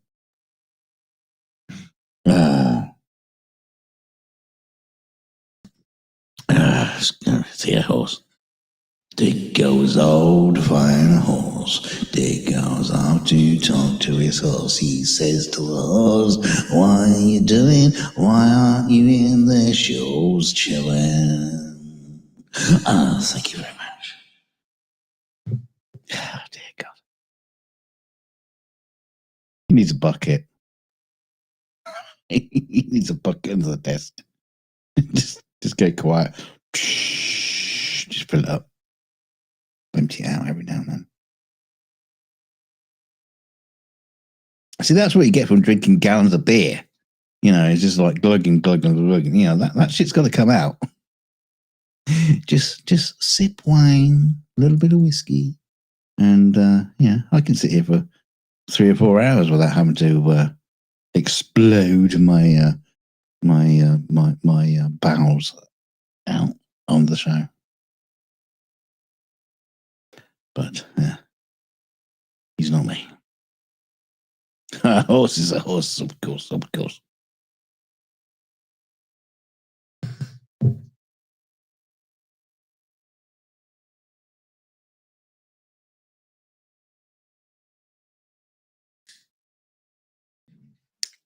So I noticed that when we're live and, having a few drinks and, well, you're awake, so you're having a couple of drinks.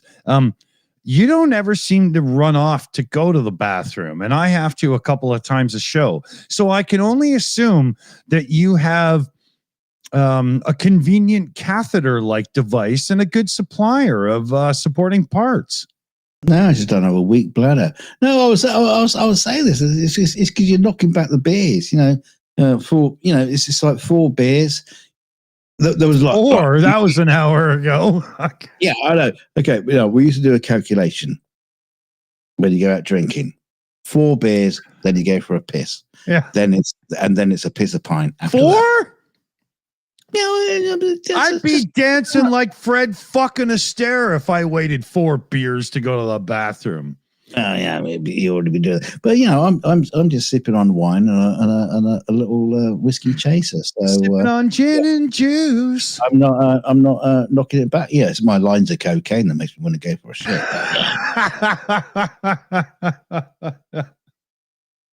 Yeah, Grunge thing says made in the EU. Well, okay, so here I'll agree. I understand what you're getting at. Just volume. There's actually a trick to this. An old punk rocker friend of mine in grade 9 taught me this trick. It's called closing the valve. So, elastic band. Not really. No. So you go out, you start drinking, and we were grade 9 kids, and he is a punk rocker. So of course we were out drinking. And his thing was, when you first feel the need to go to the bathroom, you can either A, go to the bathroom and you'll be pissing every half an hour, 45 minutes, or B, you cannot go to the bathroom. The feeling will go away in a couple of minutes, and you can finish your 6-pack or whatever and probably not have to go to the bathroom.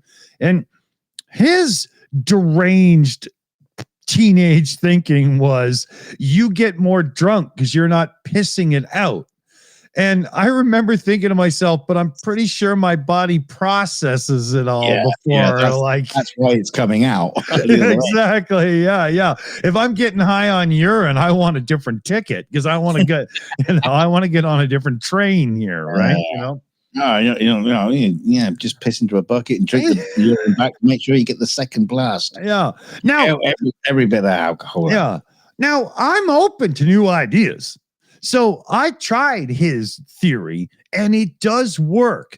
But when it fucking eventually hits you and you let that gargantuan piss out, you're going to be one of those old men, even though you're only like 14 at the time, that goes, oh, and whatnot, because that's a ferocious piss that's finally coming out of you.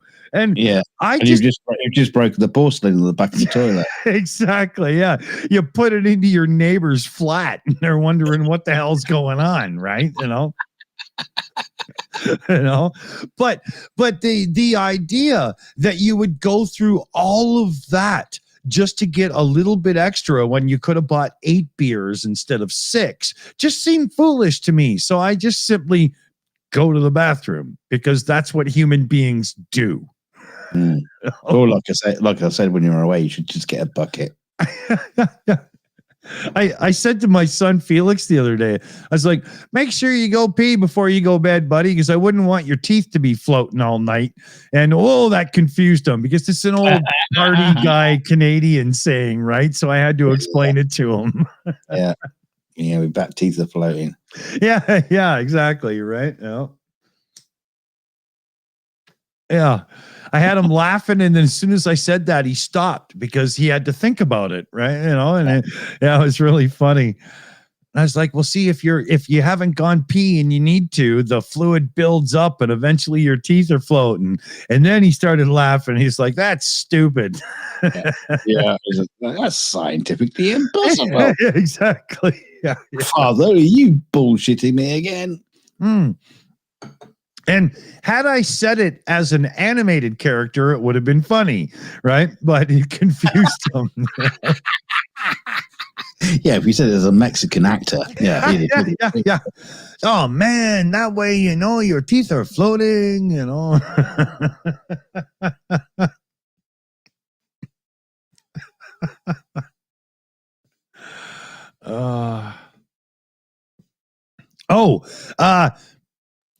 not Sherlock Holmes. Oh, that's funny. Okay. Yeah.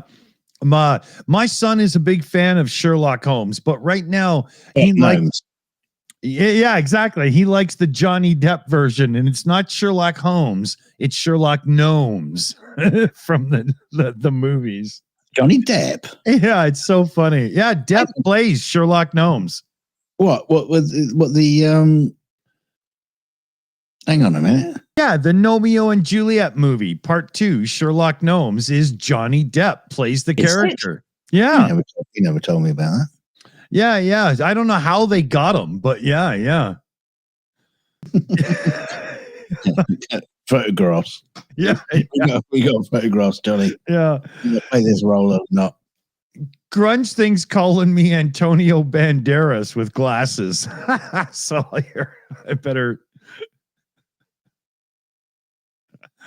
That's funny. Jason Stubbington says, I love Rango. Oh, Rango is fantastic. I love Rango. It's a great movie. Rango? Yeah. What is it? Where Johnny Depp plays a lizard, like a chameleon sort of thing, and he pretends that he's like a great Western hero type thing, and goes into the town that's suffering from water shortages, and it's absolutely. I just watch that movie and just look at the rendering. It's like, this is amazing. Wow. Okay. The rendering on this movie is just astonishing. You know, astonishing. Just looking at the imagery here, I'll zoom it in for everybody so you get the idea. That's definitely not Pixar's Render Man. No, it's absolutely fucking just top notch. Yeah, that's cool. That's cool. I don't know if anyone has actually done it quite as well as Rango, because I mean, it must have been expensive. I'm gonna check that out, man. Cool. I bet Felix is a big Johnny Depp fan, so he'll like that. Yeah. Oh, I'll tell him next time I see him. Yeah. I actually told Felix that you've actually met Johnny Depp, right? Yeah. We've been, work together hand in hand. Not after drinking, play the guitar, singing the songs, hugging, lots of stuff. Singing songs and what was it? And fighting around the world. The Russell Crowe on South Park. Anybody remember that? Oh fuck, that was funny. It's funny. He had this guitar with him, which was like this really like shitty kind of like tin guitar, acoustic. And it was just like, he loved it. It was glorious. It was like, how shitty a guitar can you possibly find? And he just just sit there noodling with it all the time. It was an amazing guitar. Crappy little thing. But he loved interesting. It. Yeah. I speaking of guitars again, why not?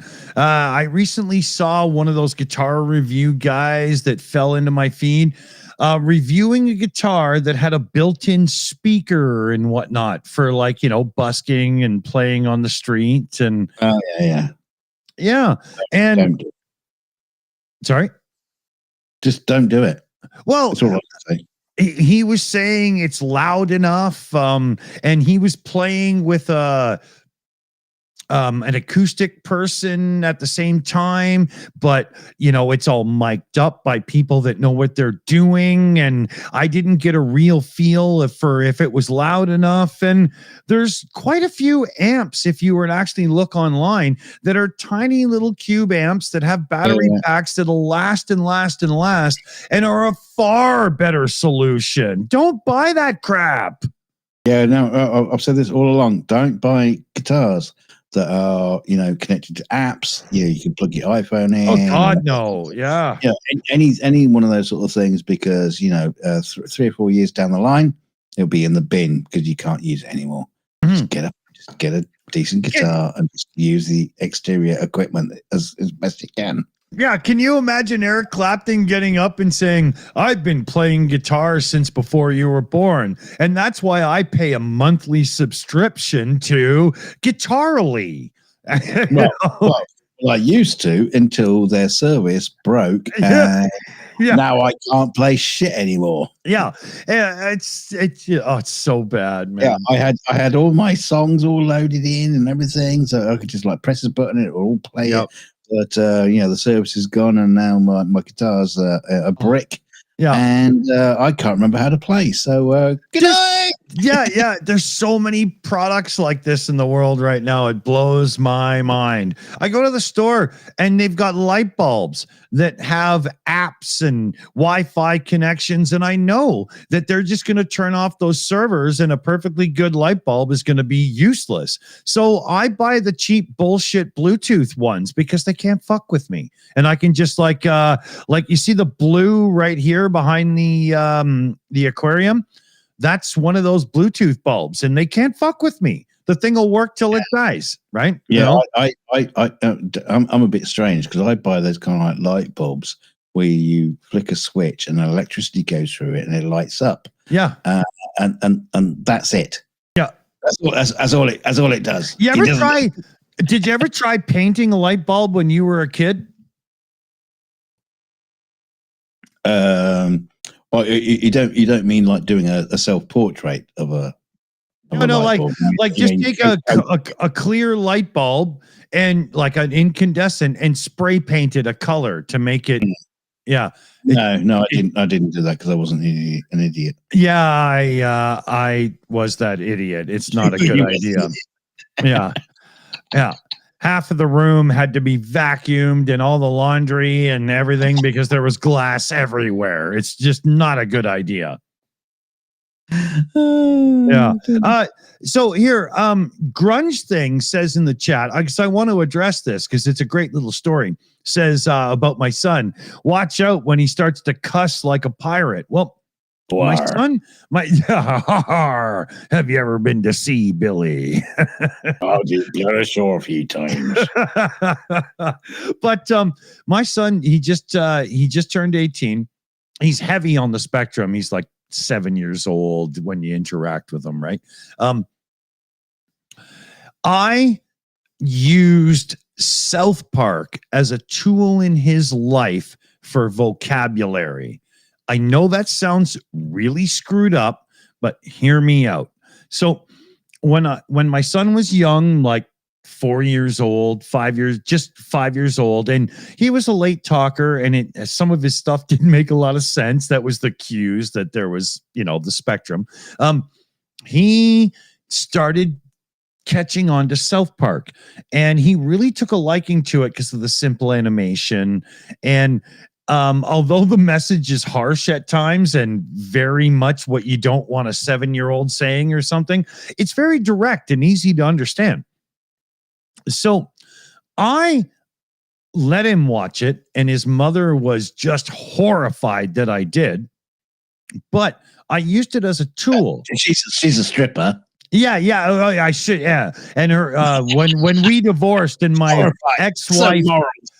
Yeah. When we divorced and my ex-wife decided to be a stripper, her first two boyfriends were cocaine dealers as well. So let's just lay this out, right? Yeah. Let's take the moral high ground. Yeah, and I've been the one that did a lot of the parenting the whole time.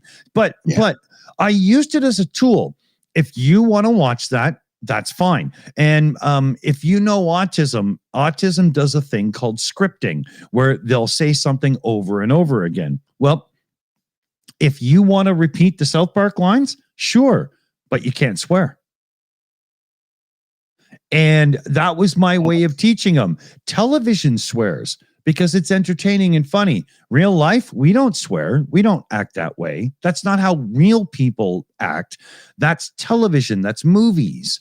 And so even to this day, my son's 18. He'll say, "Oh my God, they killed Kenny. You bad guys." And he won't even say bastards. He edits everything. So he can still say it, but he makes it consumable. And it worked out to be an amazing strategy. Now, I'm not saying it's for everybody because you got to really follow through. You got to really work at it. And you could have a child that's more deep on the spectrum than me, and he's just gonna go fuck this, fuck that, and fuck your hat, and blah blah. You know what I mean? Like, especially someone with I was gonna say tinnitus. That's not tinnitus. yeah. What's the word you keep repeating swear words? Tourette's. It's like Tourette's. That's it. Tinnitus. Tourette's. Yeah. Well, I have tinnitus, and yet I sound like I have Tourette's. So, you have a voluntary Tourette's. Yeah, exactly. But it did work out to be a good thing, and I was able to use it as a tool to teach him that, and in real life, how many people around him swear? Like, I don't. I do on the podcast and stuff, and when I'm talking to people. But when my son interacts with our neighbors, and one of those people's over, and there's children around, and he's like, yeah, fucking blah blah, my son will call him out and say, oh, you should say fart or something, and it really, you should see the looks on their faces. They're like, you know what, maybe I should have. Yeah, good job he doesn't talk to my missus. He'll just think it's this normal conversation. Yeah. Well, I think he knows there's a place called Scotland where they have a really different way of talking. Wow, she's from Northumberland, so that's a bit yeah, but because of you, there's tartan in the room, so he would see it, and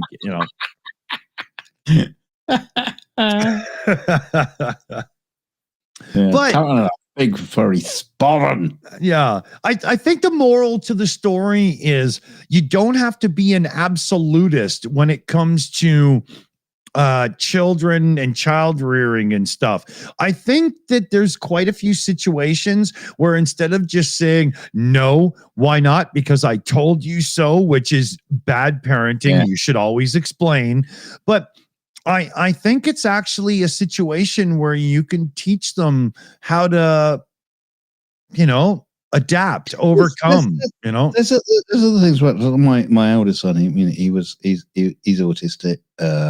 More autistic when he was younger, and I've told this story before, but we were down by the seaside crab fishing, and there was a whole bunch of kids like hanging off the side catching crabs and shit, and my son just looks at me and says, oh, they swear a lot. yeah. And the thing interesting about Connor is he doesn't swear at all. Yeah. He's sitting there talking to his mum. She's going, fuck this and fuck that. And he's sitting there listening to it. Yes, okay, mum. Yes, mum. Yeah. But he doesn't swear at all. I've never heard him swear. And that's a choice. It's like Bill Gates talking to Blackbeard, But probably not far off. Bill Gates, in his youth during the Microsoft days, was a horrific, angry little man at times. There's many anecdotes about it, but since he retired and just kind of not on camera. Yeah. I wonder if he's like that in the background now, though. Can you imagine being one of those illegal immigrant people that work for his personal house staff? Oi, fucking nigger. Get her, you bastard. Yes, you fucking cunt. Oh, God. I'll sell it off with you bastard. Oh, God. We're gonna have okay, Mr. Gates. Yeah. He comes in with a whip and spurs, No, but I'm not a huge Gates fan because of lackadaisic approach to computing and just wanting to win, not putting out a better product. But Gates has announced a huge step up in how he's giving out the Gates Foundation money, and he's the coffers way quicker now because of the US aid and whatnot, right? Yeah, there was some other news story that came up about him. He's like taking someone to task about it, the whole thing. Well, he finally spoke up against Musk and totally punked them off. Yeah. Well, what was the funny thing is, when Trump paraded all the billionaires, his inauguration, Bill Gates wasn't there, was he? No.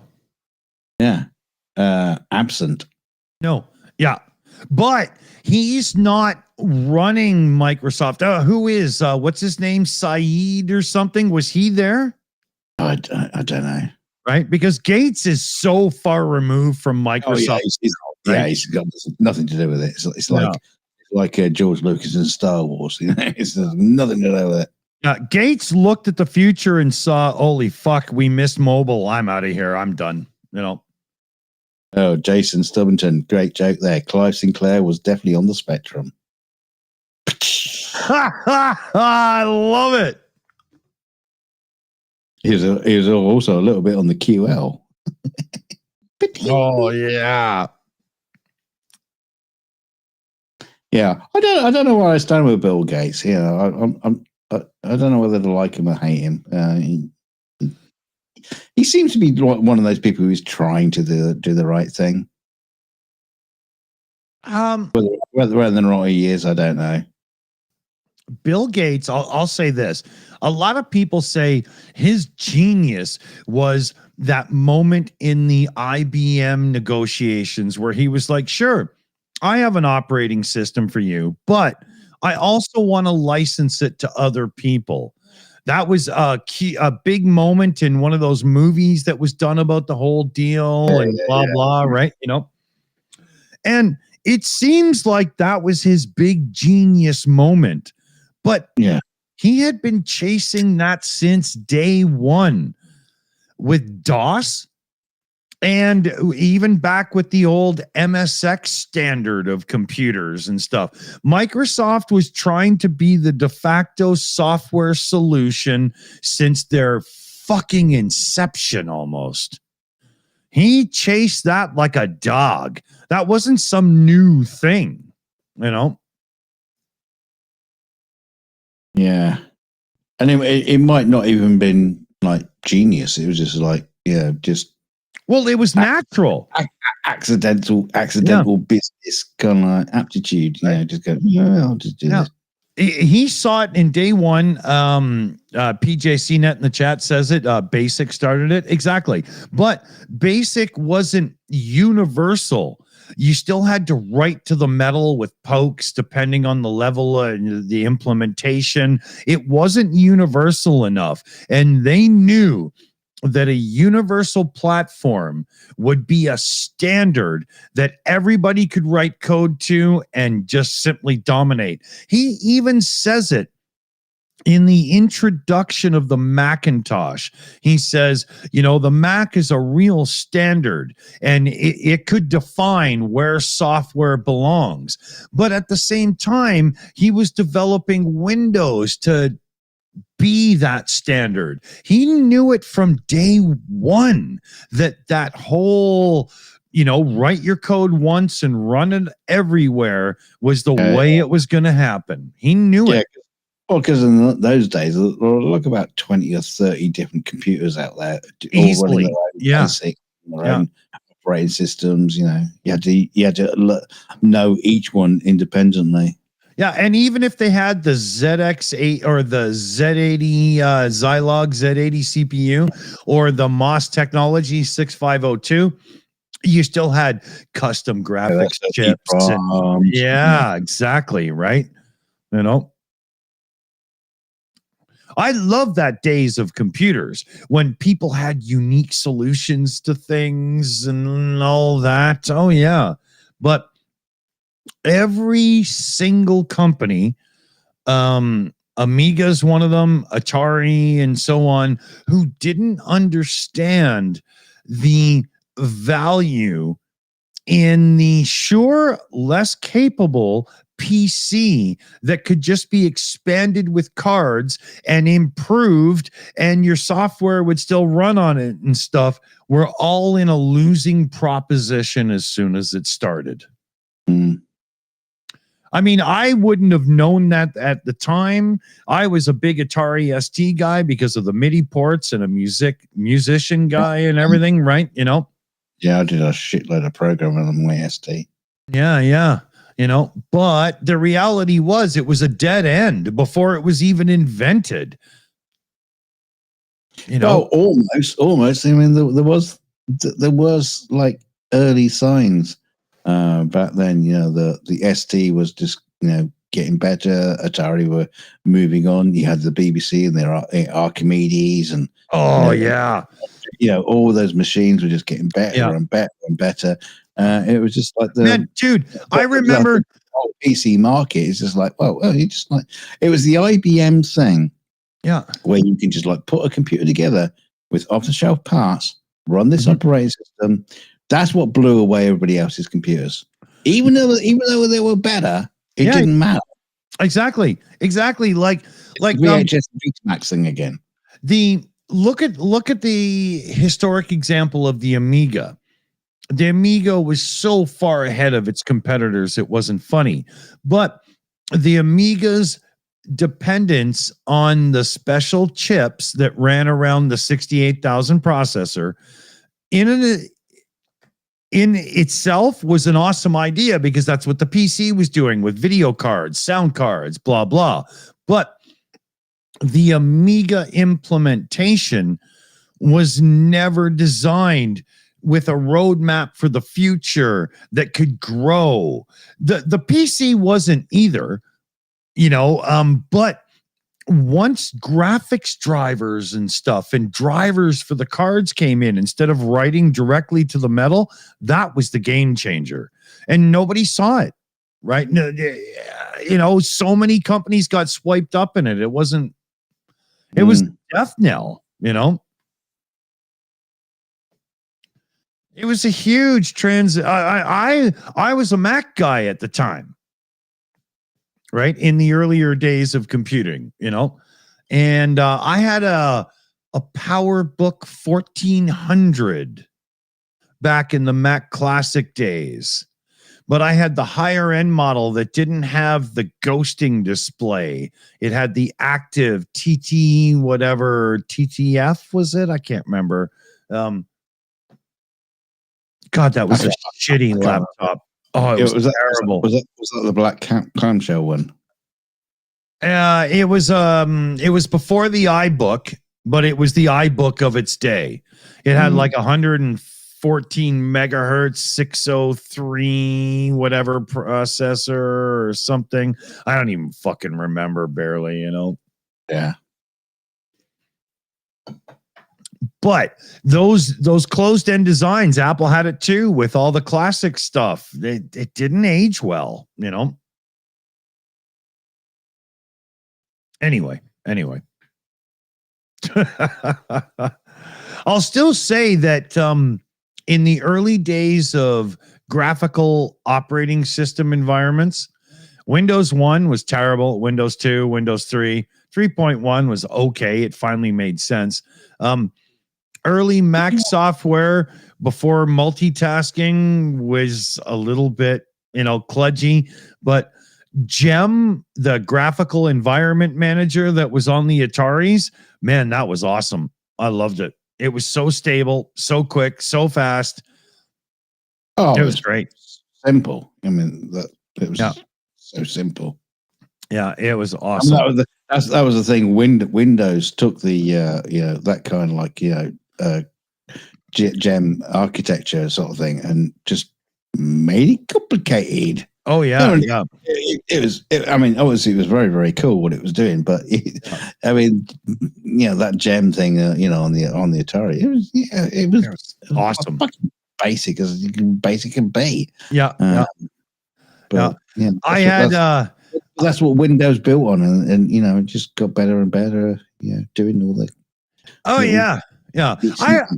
I remember seeing Windows 3.1 and I was like so unimpressed. I was like, I've seen computers so much better than this. I loved Windows 3.1 because you could crack it and change the icons and change. That's true. That's true. Yeah. Thing.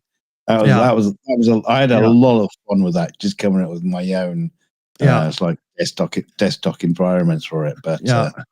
yeah. I was very quick. yeah.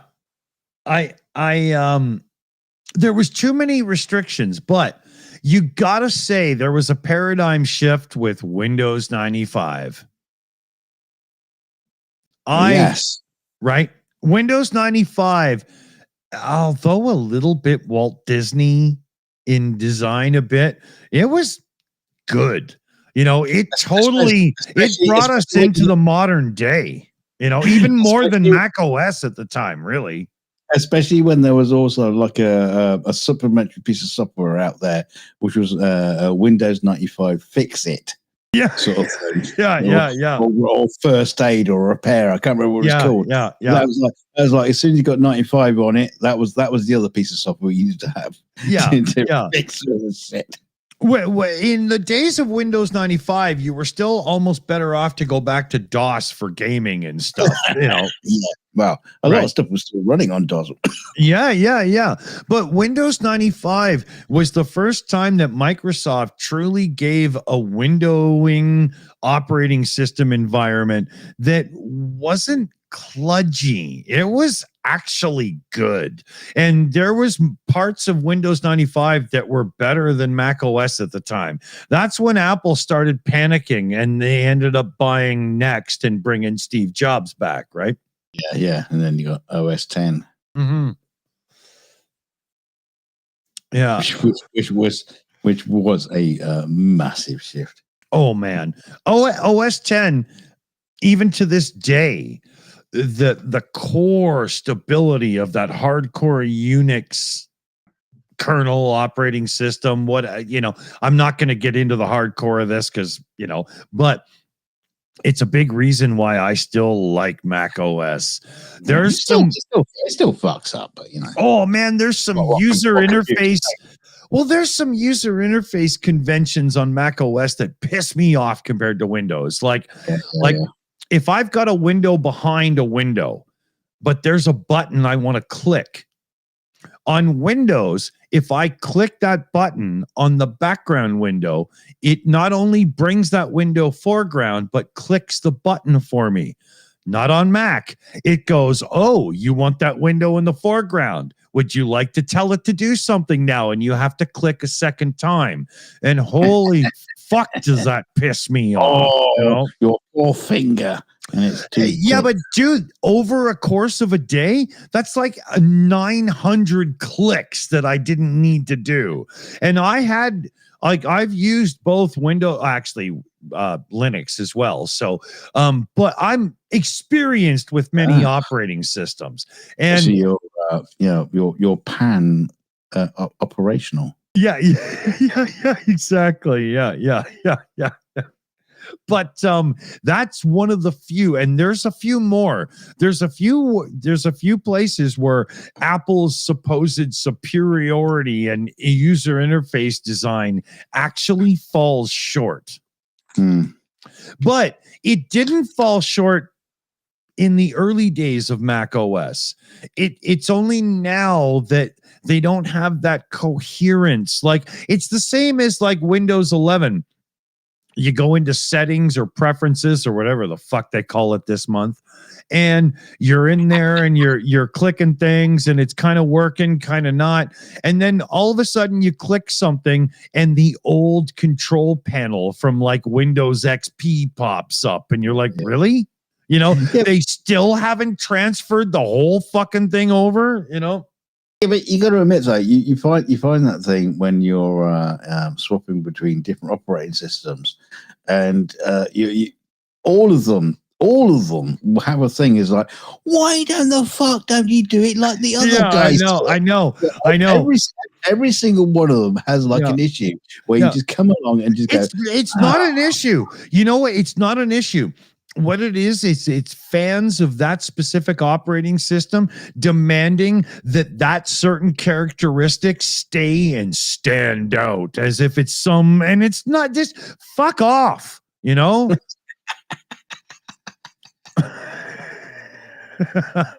You know? Should be allowed to, edit these, shall I say, air quotes, features Yeah. into the operating system so you can actually, get it to do what it is you want it to do. Yeah. Yeah. Going back to Windows 3.1, where you could literally just like rebuild the operating system from the ground up to make it do what you wanted to do. But it wasn't an operating system. It was a shell on top of an operating system, right? Okay, yeah, no, it was. But at that point, you could still edit it and make it do what he wanted to do. Yeah. The modern operating systems are so locked in. You can't get. There's like a thing on the VFX software that I use, Nuke, right? Now you use your middle mouse button to move around. You got like two environments. You got your script environment, which is is all the nodes and everything that makes all the gibbery what it does and what he wants it to do. And then you know what? You said that so clear. I totally understand what you're saying. Yeah.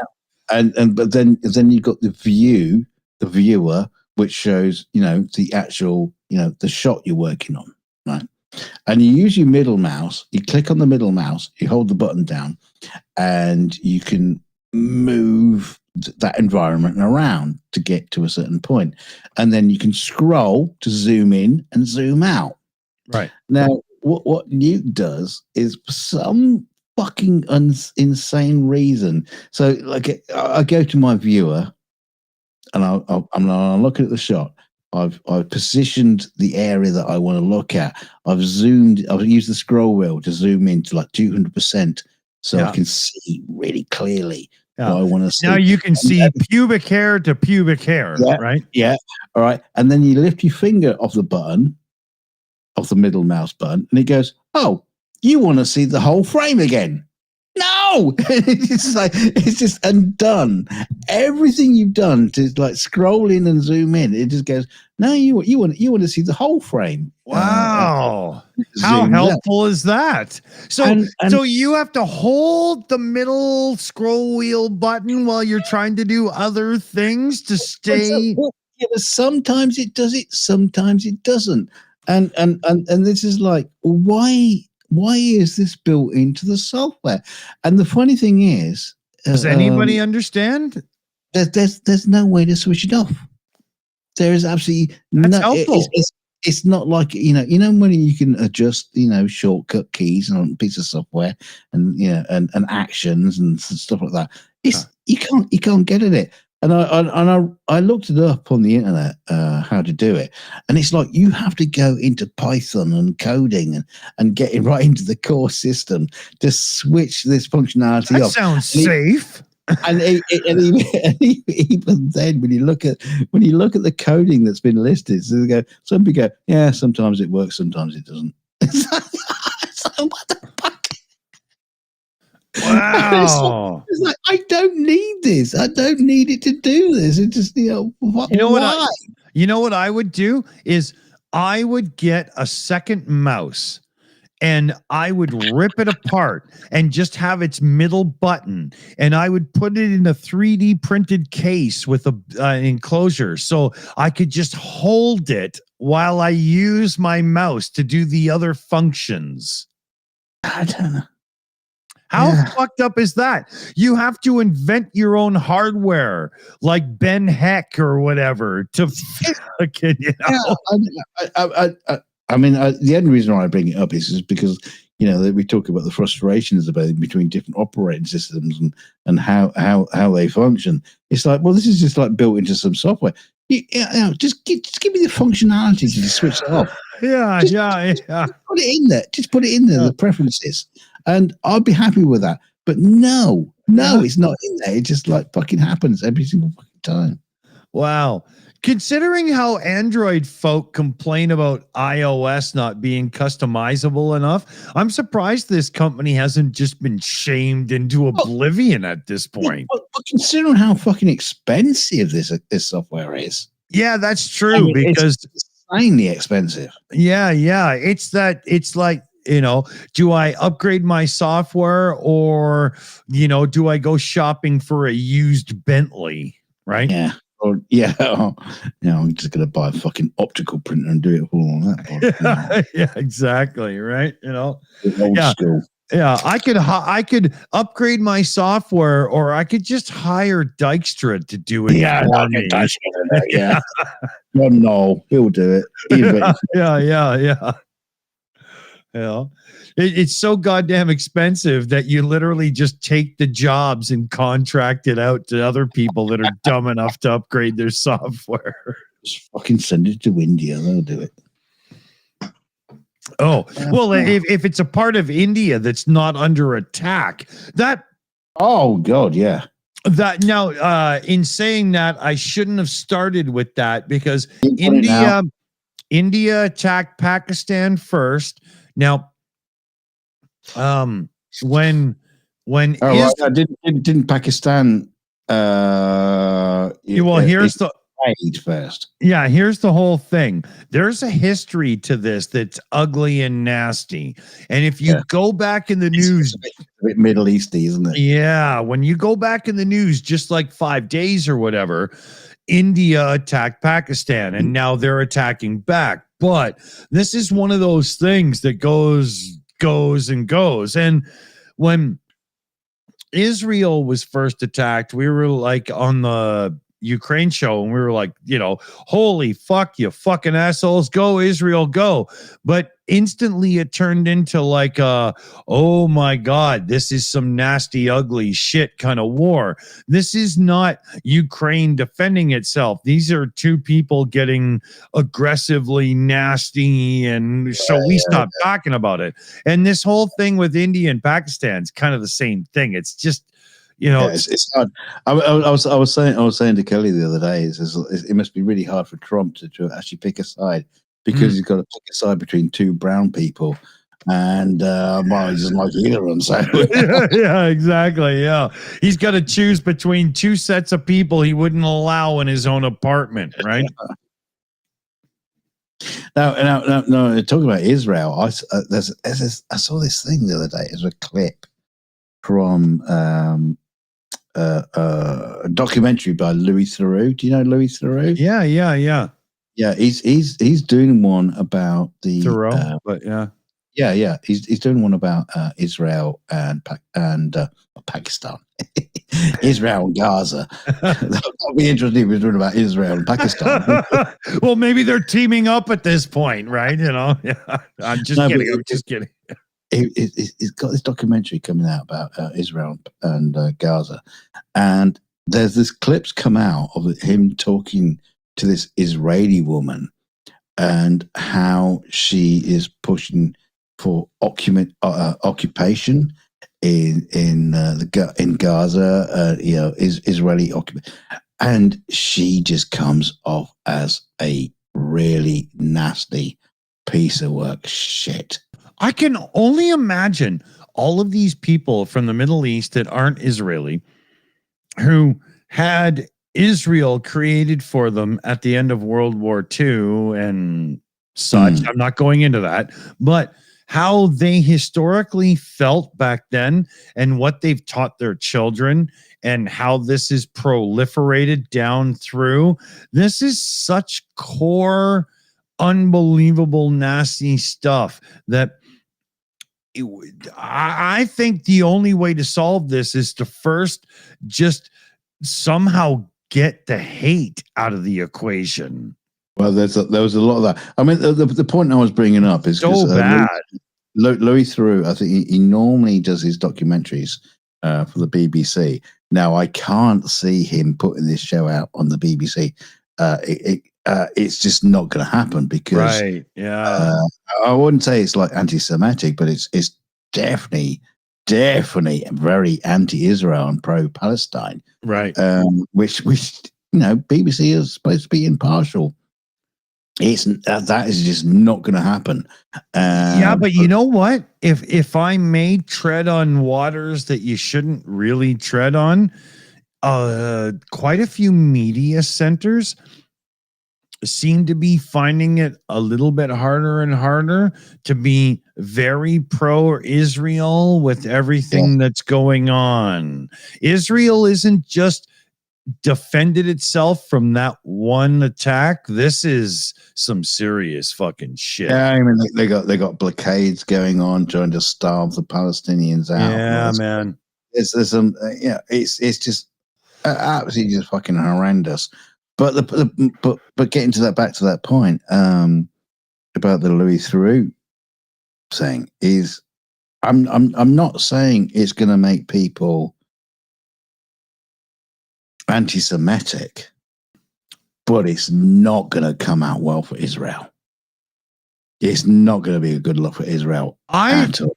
To be honest, I think maybe that's something that everybody should see then, because I have the same thing with politics. You don't just say I'm a Republican, but I don't agree with the party and I voted against them and stuff.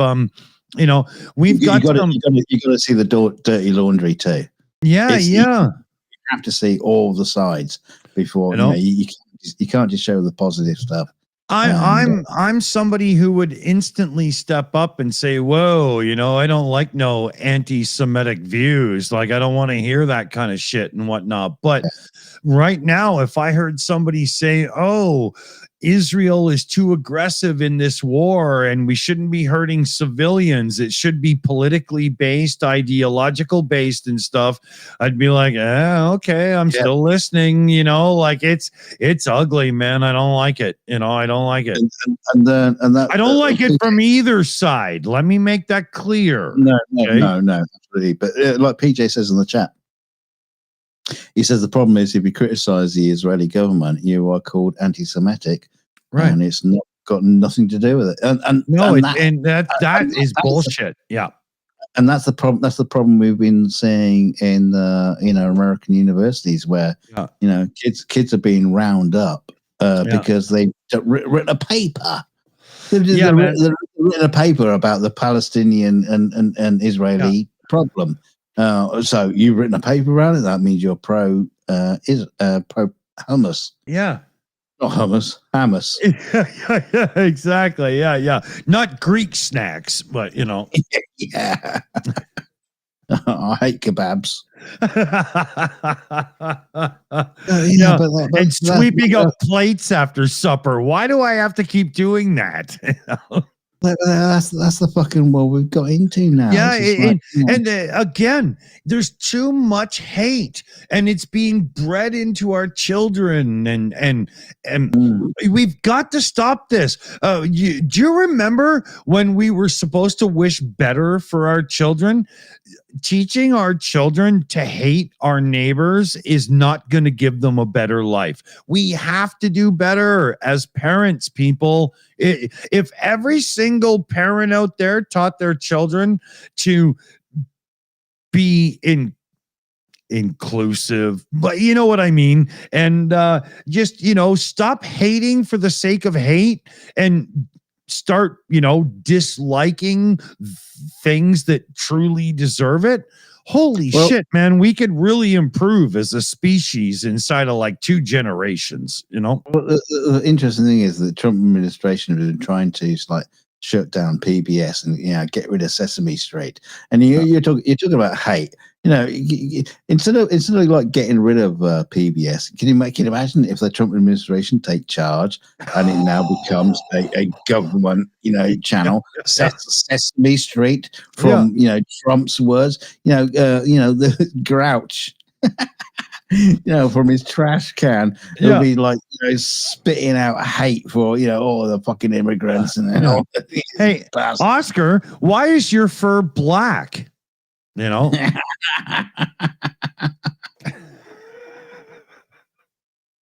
He's blackfacing.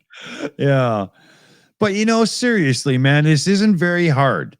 And to be honest, there's a liberal way of looking at things. This is a Canadian thing a bit, but it's also, I'm sure, somebody from Denmark and a few other places would totally agree. A healthy populace is a working populace, and they all contribute. So why, as soon as you start excluding and trying to differentiate and all of that kind of stuff, and you start withholding funds, and you make it harder for some and easier for others, the end result is the government, the country as a whole, is worse off because you have less people contributing to the whole that is the tax pool that the government works from. And when you've got somebody like the orange painted shit gibbon cutting taxes to the uber rich, well, whose fucking shoulders do you think it falls to? The government can't function without money.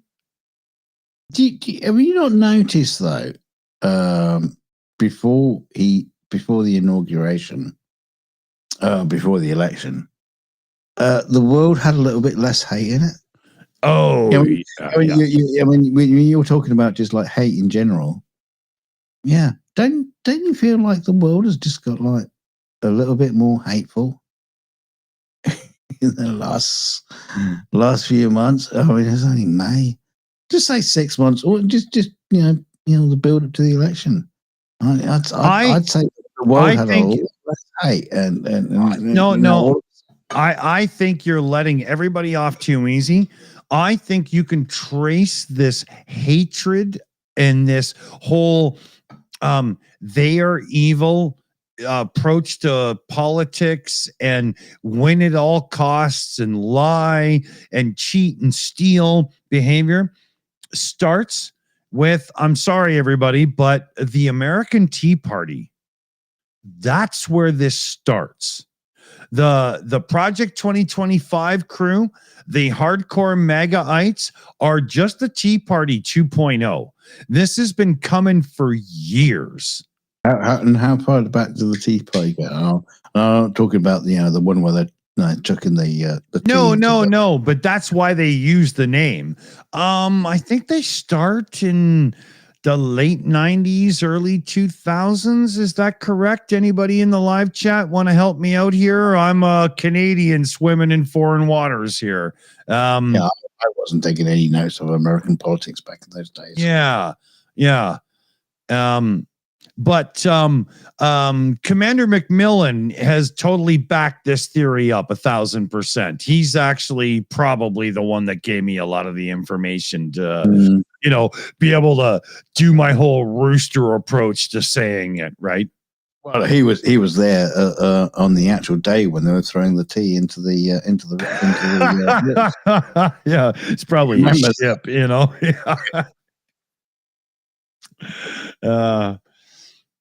So yeah, I was pretty close, mid 2000s there. I got a few people, yeah. But yeah, they are a source of the buildup of this hate and stuff. Oh my God. Speaking of hate, Marjorie Taylor Greene, that fucking dipshit bitch. Yeah. She just did this thing where she tried to make it look like some guy was given the finger because they cropped the picture, but he was actually giving the peace sign. And, wow. Yeah, and somebody in, I don't know, whatever house or Congress or whatever she's in, somebody else was like, no, you're not doing that. Here's the real picture. And she started swinging her little fucking hammer. You're not recognized. She went into a fucking conniption fit. But the fact is, she was called out on the spot as a fucking liar. That bitch needs to just get out. She needs to go. Yeah. What the other bitch needs to see MTG as a puppy and take her out for a little barbecue in a rock quarry, Yeah. No, get Kirsty Name with it. Yeah. Kirsty Name. But it was so bad. And she was flipping her lid because she got called. You're not recognized. And she's hammering that fucking. I want to see that hammer backfire and bounce right back into her face and break that fucking nose.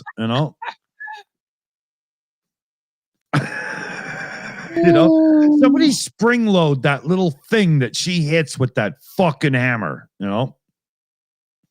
if you have access to the chambers as a janitor or whatever, and you do that for us so we can have a video of it, you will forever have a seat on our shows. Do it. That'd be hilarious. But she's a whore. She's a whore. I was gonna say horrific piece of shit, but stopping at whore probably works. You know, I mean, you know. Yeah. Funny, that was a Freudian slip if there ever was one.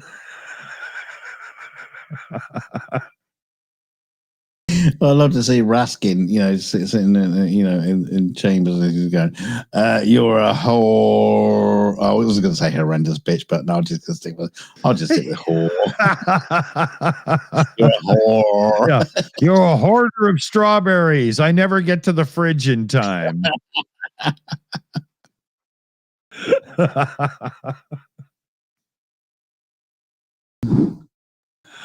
Oh shit. Well, we're coming up on 2.5 hours. Oh my golden Bennett.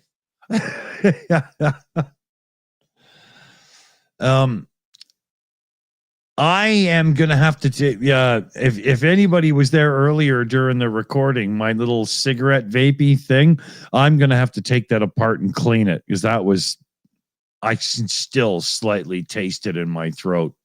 No one gives a shit. I do. Fix it. Yeah, I know you do, but no one on the. I almost you're here to entertain people. No one cares about your bloody mechanics and will it start? I almost fired it out the window, except children could have found it. Oh, what's this? So the window shut. Just bounce back at your head.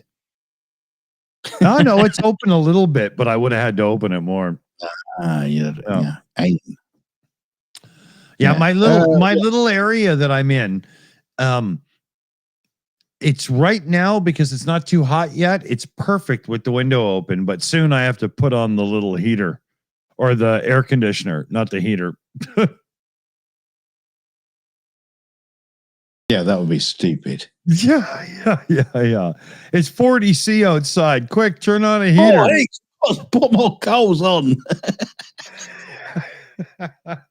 Stoke the boiler. Yeah. I'll be like one of the trains in Thomas's world.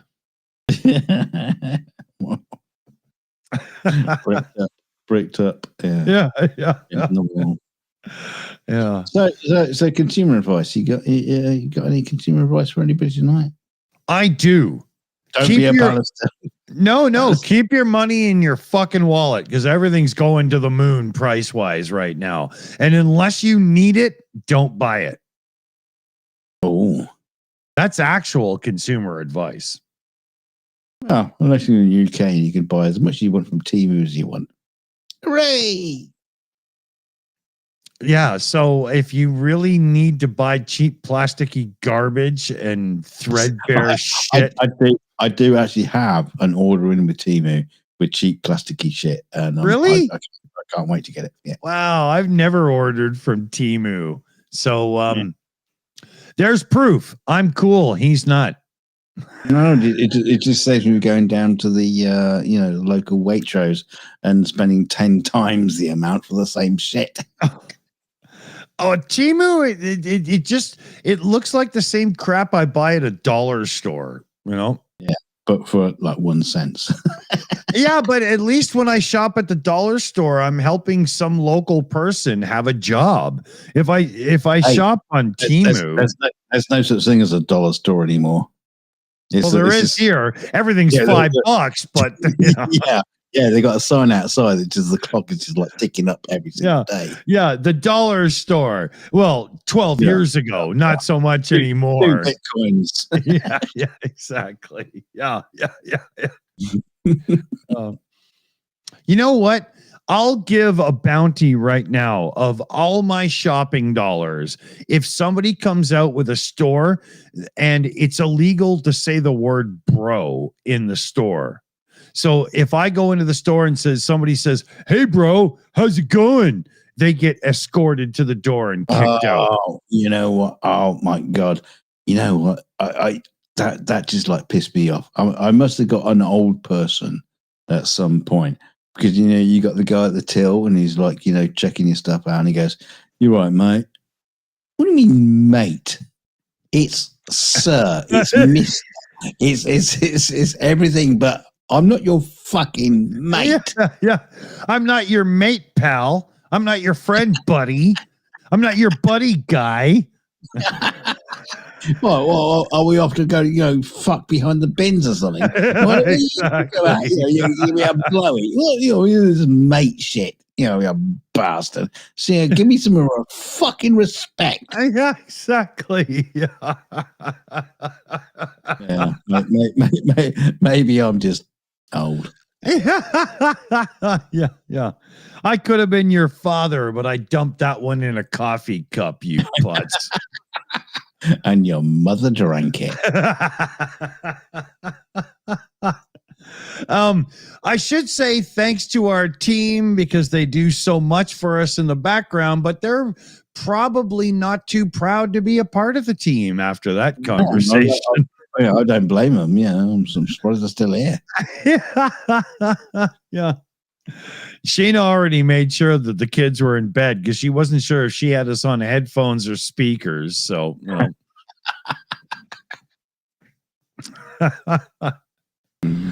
And now, kids, I have to explain to all the things you said you heard last night from the naughty men. Yeah. And he's not the Messiah. He's a very naughty boy.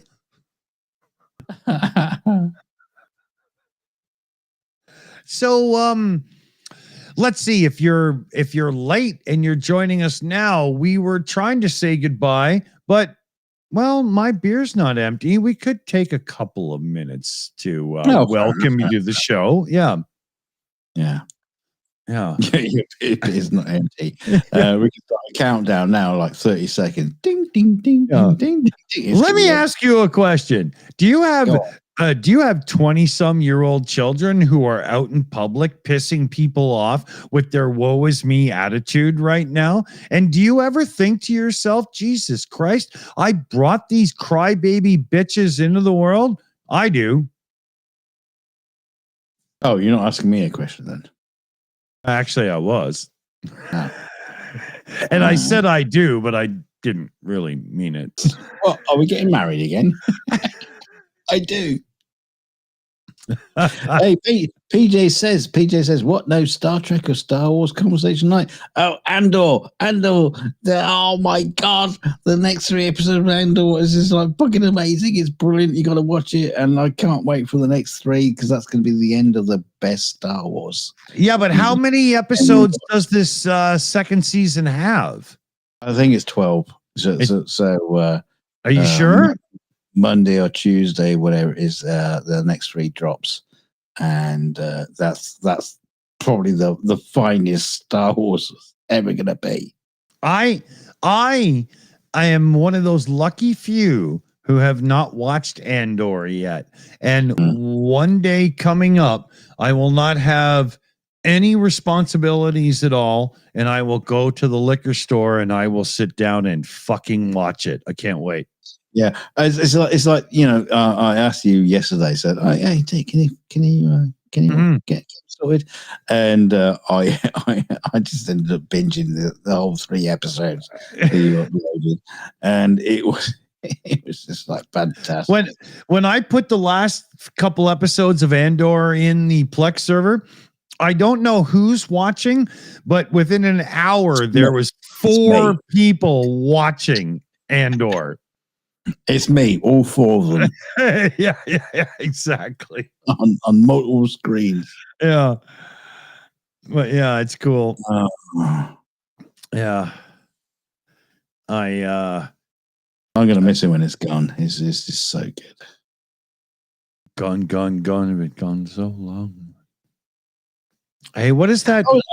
I was saying to my son the other day, he says, okay, we all know where it's gonna go. Because we all know what happens, but don't. But no. I'm just saying. Okay. I was just saying to him, I said, well, but why end it? Why? I know we all know Andor dies because of fucking bloody, the Rogue One movie. But it's like, why end the series? It's such a good series. There's so much more you could talk about. Stuff that happens in the rebellion. It's just so well done. I just love it. I just want more of it. I like it. I love it. I want some more of it. Every cost millions. Just make it, you bastards. I'll do the VFX for nothing. Yeah.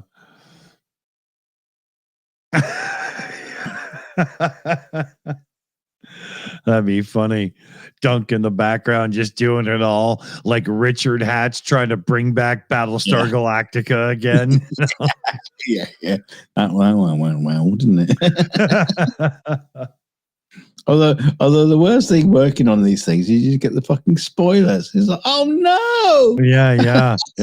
you get that shot that goes, oh no! It just gives the whole fucking game away. Oh no! Yeah.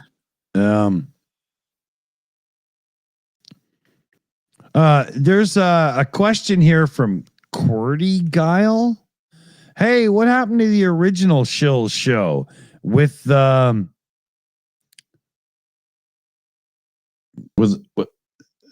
Martian and the two chicks? Yeah, well, if that's Martian,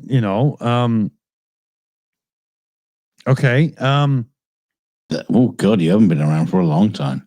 Martian and the two chicks? Yeah, you means what's his name? The full armed Martian-y guy. Jesus Christ. Oh, that's not an original Shill show. That's like a year in or 2 years in or something. Yeah. Astronomy dude. Loki, right? Loki, yeah, Loki Mars, that's it. Yeah, that's not original Shills. And the two chicks, man, there was like literally has been chicks on the show since the first day of the Shills. I think she means you know what, and her. Claire Bear and Amy. Yeah, but there was they that chick who faked cancer, and that was the other crybaby chick from Scotland, and there was that other chick with blue hair that glammed out really bad, and I mean, holy fuck, man, that's a big list. Yeah, a lot of people. Yeah. That's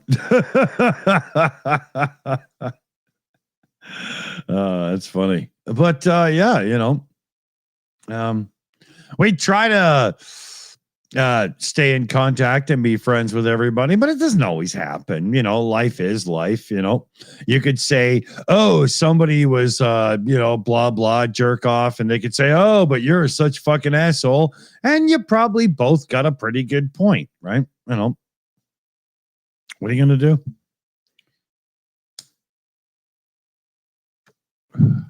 Right? Nobody's perfect. Yeah, apparently we're chick magnets, which probably not the best kind of magnets to have, really. Even when I was cool, I wasn't a chick magnet, but that was a long time ago unto itself. So I think I had my magnet backwards, so it was like repelling. Yeah. Dunk's response was, "Why does my bum hurt?" Boy.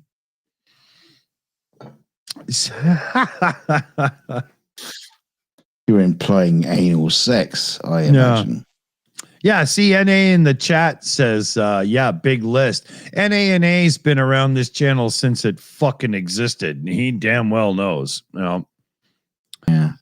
There's a lot of people come and gone, what can you do? Most of them very cool. The odd time shit ended badly, but for the most part, that's fine. Thing is, there's a lot of people who were part of the Shills who have independently gone dark. I'm still sub to their channels, and they're just I'm just gone quiet, you know. Yeah, we what do didn't send the FBI to their homes or anything. you haven't sent them to El Salvador. It's just, you know, they're just independently, just like, you know, just gone shush. So what can you do at that point, you know? Yeah.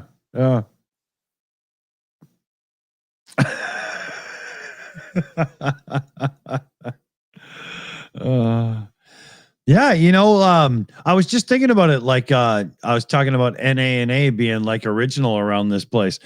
NA&A is probably one of the first 100 subscribers to the original Shills channel. Yeah, he's got to be one of the oldest.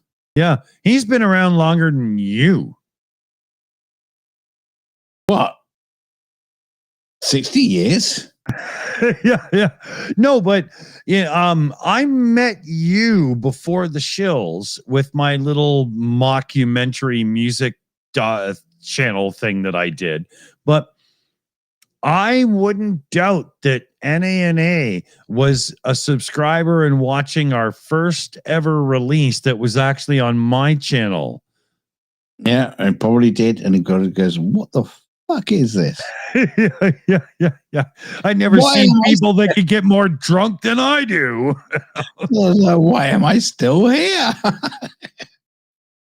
NA, you've got to rethink your life.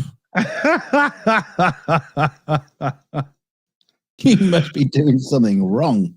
Yeah. And he's been grilling meat and getting wasted since day one. Yeah. Oh yeah. There was a TV show, Meat Eater, and it was totally based on his life, except they he was like, if I go on camera and show myself to the world, everybody else will be so ashamed they'll never go on camera again. And the entire media of the world will have to be me. I'll be on every podcast. I'll be on every TV show. I'll be in every movie. And he was like, I really don't think I could commit to that. So he didn't. Now we do have to reach out to these old farts on our channel, because you get adverts in the UK saying, "Oh, you're gonna die soon, you old fart." Don't forget to write your will out to make sure you send it to the Cat Preservation Society. And all the kitties will get your money. No. What we need to do that for Shills wise. Yeah. We need to get you to write your will out to the Shills, So we get your money, not fucking manky old cats or little fucking prairie dogs that are digging up graves and stuff. Don't write out any will to prairie dogs, because they're going to be digging up your grave. Yeah, so give it to us instead. Yeah, exactly. Why would you hand out your money to those that are going to make your descendants spend it? Hand it to us instead. Yeah, PJ says, I like cats. I've got two. Well, Yeah, we know PJ likes his. I like testicles. I have two. Your point?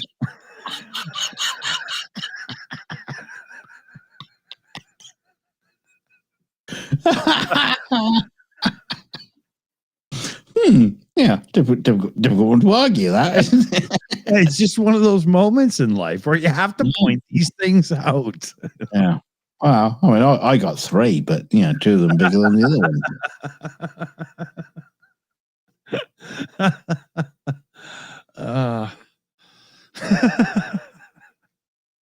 one. There's moments in your life where you're like, yep, nailed it. There's other moments when you're like, I'm going to have to watch that back. Stapled it. Yeah, exactly. Yeah, blue tacked it. Yeah, I'm that stain coming through your poster as it hangs on your wall. And you'll never be able to paint that bloody oily stain out. Back when I was 5 years old, there was this family that moved in just a few doors down across the street. And they were from the UK. They were Londoners, kind of. And hey, Come on. What do you mean? Come on. Don't blame us. Yeah, no. They were awesome. The kid my age was like my best friend at the time. And years later, when I was in that town, I went by that home and checked to see if they might still be there. And he was like 23 years old and total guitar player guy and whatnot. And I was like, no shit, man. Same with me. It was really funny. But they moved into town and he was talking about blue tack. Yeah. Right. And I had never heard of blue tack. Nobody in Canada knew what blue tack was. Right. And it's the future, Dick. Well, he was horrified that it didn't exist. So the family got somebody back in the UK to ship them out in the post, a bunch of blue tack, and he gave me a package of it. And I had just gotten I can't remember who it was, a poster of something. I'm trying to think back because grade 5 for me, like kindergarten or whatever, 5 years old, that was 1975. I can't remember if it was music or a movie or something, but I remember I used blue tack to put it up. I was like, okay, and after like a month, there was these 4 little moisture stains in the corner of the poster. And I was like, this shit sucks. It's ruined. It's like my brother introduced me to blue tack when he was at university. I must have been about 14 or 15. It was years ago. So do your math. Yeah. And before World War I, right? And he collected beer mats, the little coasters, for putting beer on. So back in his bedroom in the UK, he'd put all his beer mats up, each with a little 4-piece of blue tack on each corner of every beer mat. Now, years later, take the shit down, and there's all these oily stains all over the wall. Yeah, Dad paints over it. Oh shit! Just comes through the paint. Paints over it again. Yeah, you gotta send that shit out, man. Like, yeah. You have to knock the fucking wall down and rebuild it. Exactly. Yeah. You got the town council saying you have to rebuild it with the original stone. Yeah, it's just so funny that it's just like, oh, this is brilliant. This is the future. Unless you rub it into every single fucking square inch of the wall, you're fucked. Oh yeah. It's really good for putting something up temporary, but if you do it long term, it's not the solution you were looking for. Now, the interesting thing is in the VFX industry, there is a substance that is like the nuclear version of blue tack. It's called black tack. Now, black tack is like a bazillion times stickier. It's from tack. The hood, man. It's got afro and everything.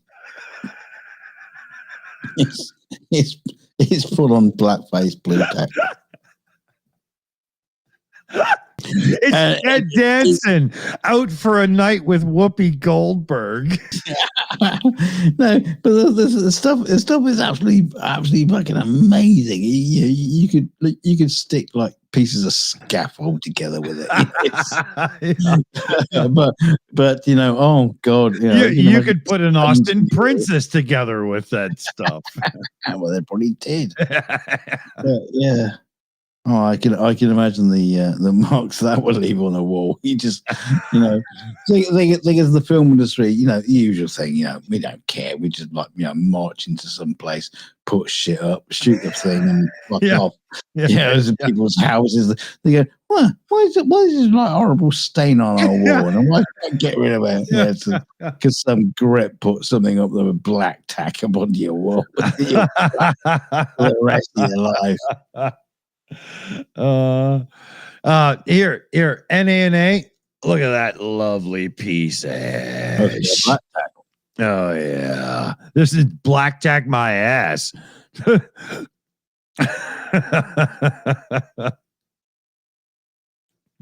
Yeah, it's really nice. You know what? I'm gonna have some right now.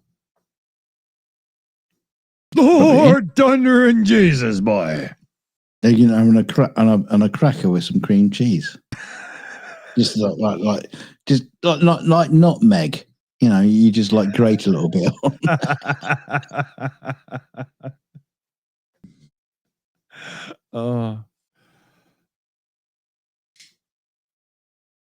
I feel like I'm on the Arsenio Hall show trying to prove that I'm black.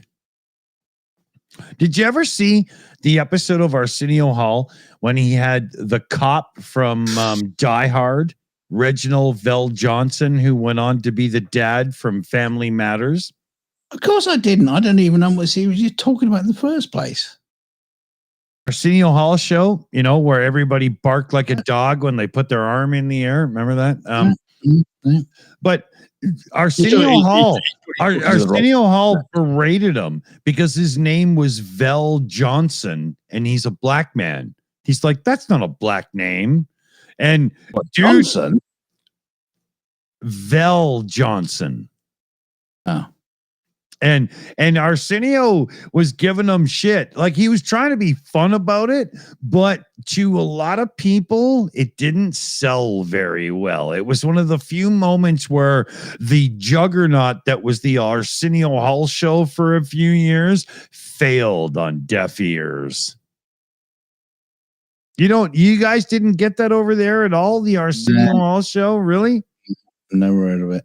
Oh, it was a very, very black oriented talk show. Arsenio Hall is the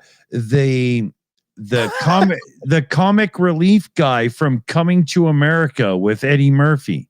Okay, I get it. But that's exactly why it didn't hit well in the UK, I guess. Because, black and all that kind of shit. Yeah, it's just. That's going to fit in with the, all the white people over here. Yeah. Okay, so Mexigirl in the chat says, hey, Newfie says it's Lord Tundra Jesus, and it's meant to be when things go wrong.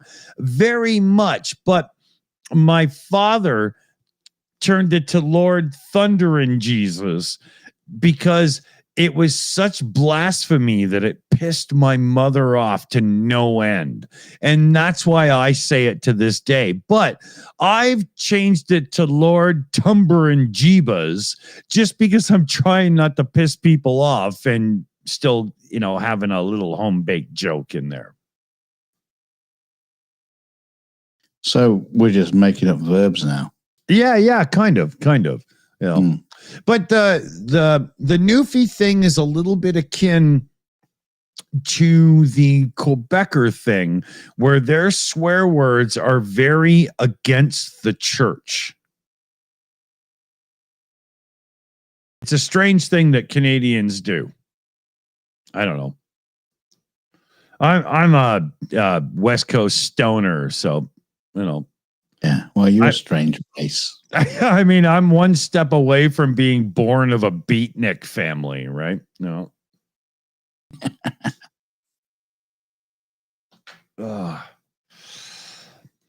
Like my father was like Bob Dylan without musical talent. Oh, wait, that's Bob Dylan. So yeah, I can just see you doing beatnik kind of poetry. Yeah. From a very small crowd of people just Yeah. like kneeling on the floor, Yeah. listening to you. I was the original counterculture. I was like, I hate patchouli and that smell in my nostril. Too tuneful. That's true. Yeah, beating it. You just got to go. Yeah, just words. Yeah, I'm gonna tell you some words, people, and you ain't gonna like it. Yeah, 'cause I'm beating it. Yeah. It's talking poetry with somebody playing guitar that can't truly see the strings because they've had too much LSD. Yeah. So It's talking poetry with a little bit of light jazz. Yeah. Imagine the sound of somebody dropping a guitar down a set of stairs. Yeah, I was like, not even good light jazz. Exactly. When I say jazz, it just means he can't play a fucking note. Yeah. It just means key signatures are a foreign element to you. Oh, do you want the guitar tuned? Yeah. Lovely. Nice. There's a few people who will know what this disgusting looking bottle that I have is. Is your colostomy bag? Yeah. Is it your O'Reilly container? Yeah, it's just so old. It's now physically solid, right? You know?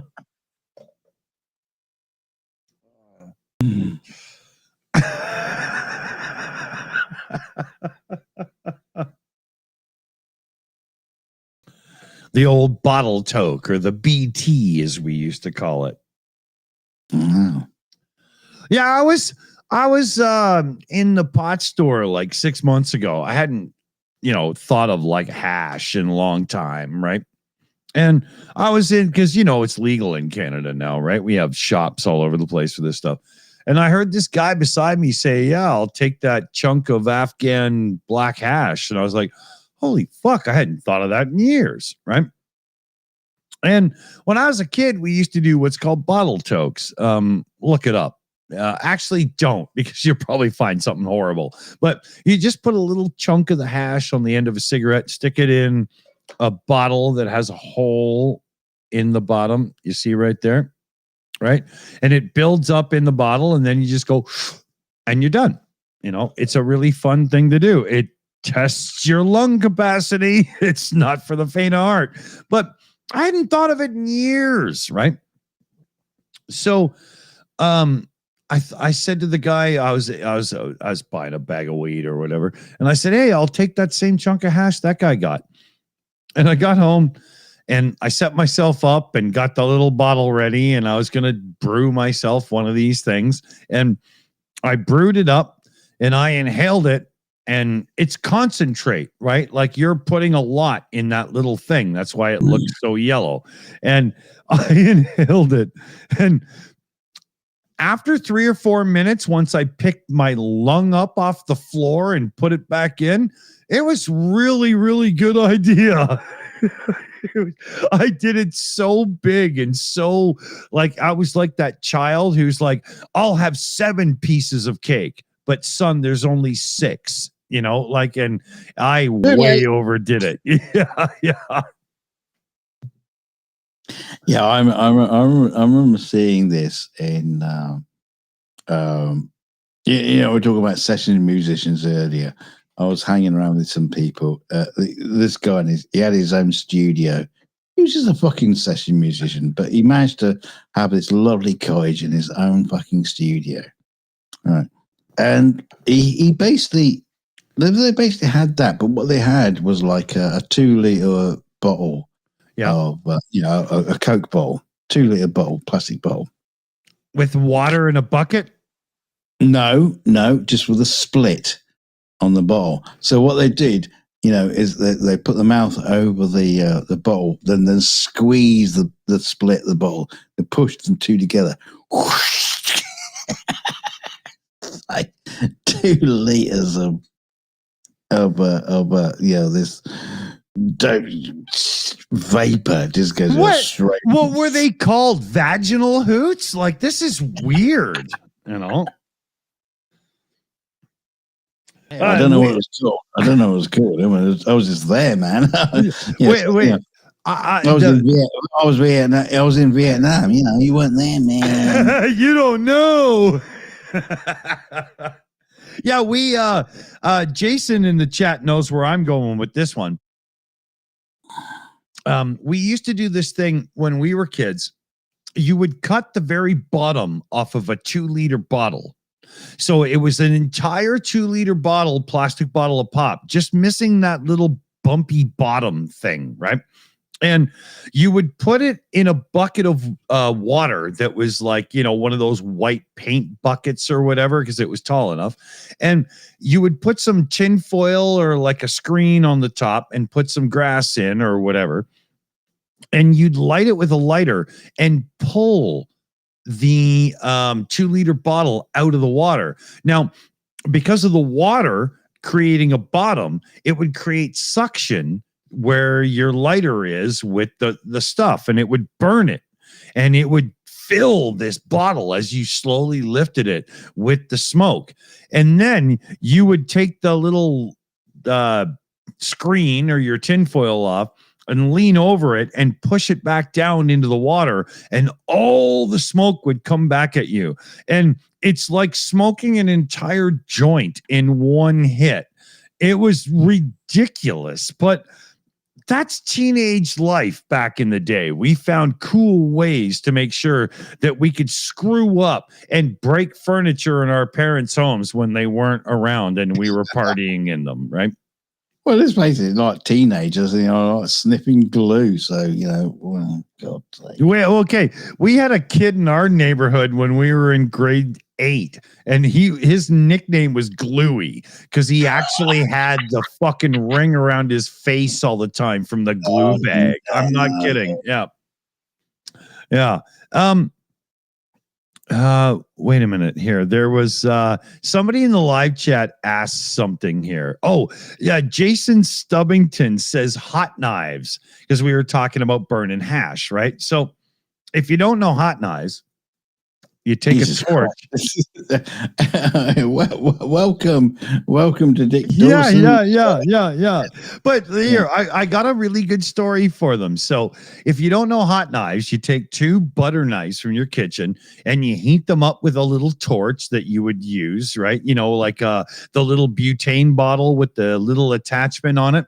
And you heat the knives up, and then you take a little chunk of hash like this one here between my fingers that I would put on my cigarette for a bottle choke, but you tap it with the knife and it picks it up. And then you take the other knife and you squeeze them together, and you do it like this, and you take the hoot, and holy fuck, is it big.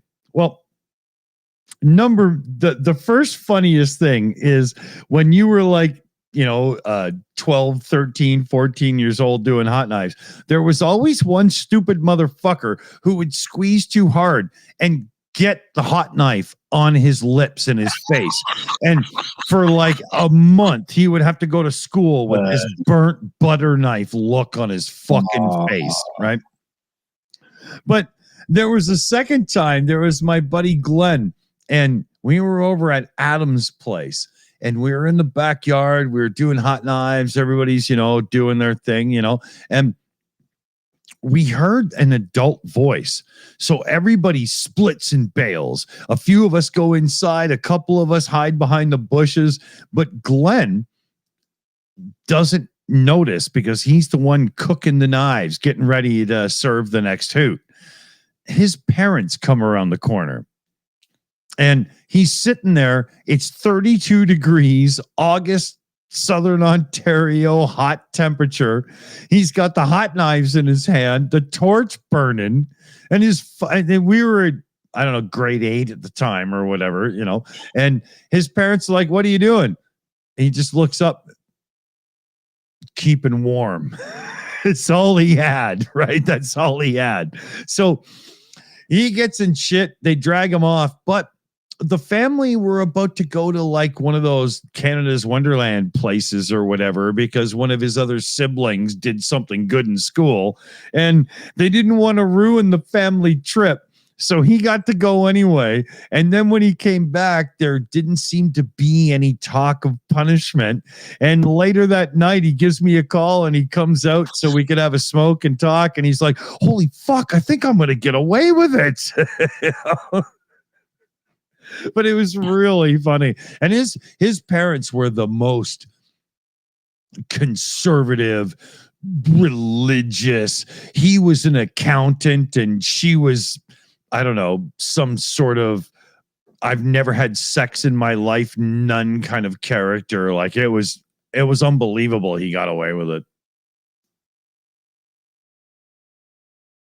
You know, I hope he's not watching this. He's going to be like, dude, and I'll be like, nobody knows you. It's fine. You know? I was a bad boy back in the day.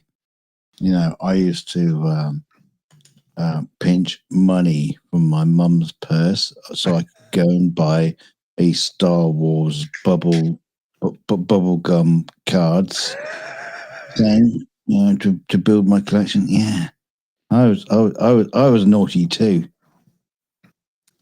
I'm hanging around with you guys. You know, I've got to be naughty as well. You know, that's about as far as I went. You know, I didn't even snip a fucking Sharpie.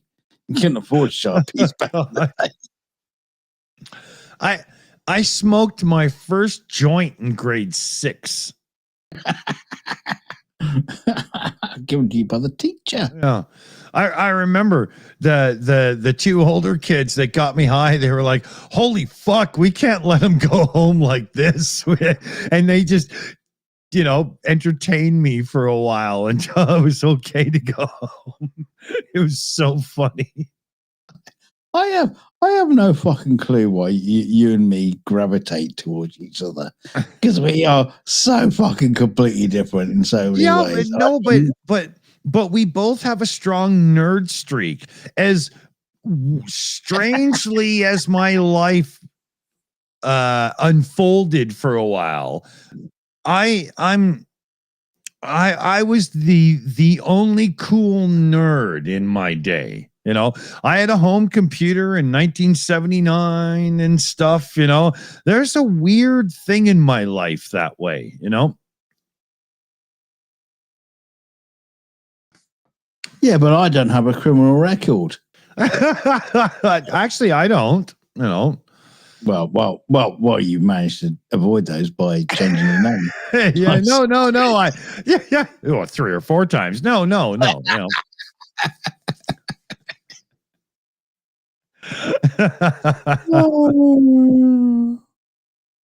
But you know, I've got there was like that funny thing that came up recently. You were talking about something. I was saying, hey, you could fucking sue them. Yeah, but if you sue them, then they'll start pointing out about you and history. That was private conversation, but thank you for that. Yeah, but it's just in general, it's funny. It's just like, you know, you just don't want to go down there. Yeah. You know, hey, everybody's got a past and whatnot, and you know, mine was crazy as all hell, but there's not like actually any deviant evil behavior in it, right? You know, I was like during all those years of my crazy music days, I was the one watching from the outside going, serious, another heroin junkie? What the fuck, you know, right? It was like when I was like, met up with my cousin and I hadn't seen for years, and we went down the pub and we were just talking about the shit, and he was just like laying down all the shit that he's done in the past. And he's like, oh yeah, have you seen my Pokemon card collection? It's just like, It's like you've done everything, you know, everything naughty and seedy you could possibly imagine. And you're just like this clean cut guy that just go, oh yeah. Well, that was this happened on the last Shills show when James, Why Ukraine, The Last Alliance was on. I was telling some story or whatever, and usually I'm telling a story about how, somebody looked at me the wrong way and I, punched a tooth out of their mouth or something, right? And I told some story about this or that and the other thing in technology, and James looks at me and goes, I had no idea you were a nerd.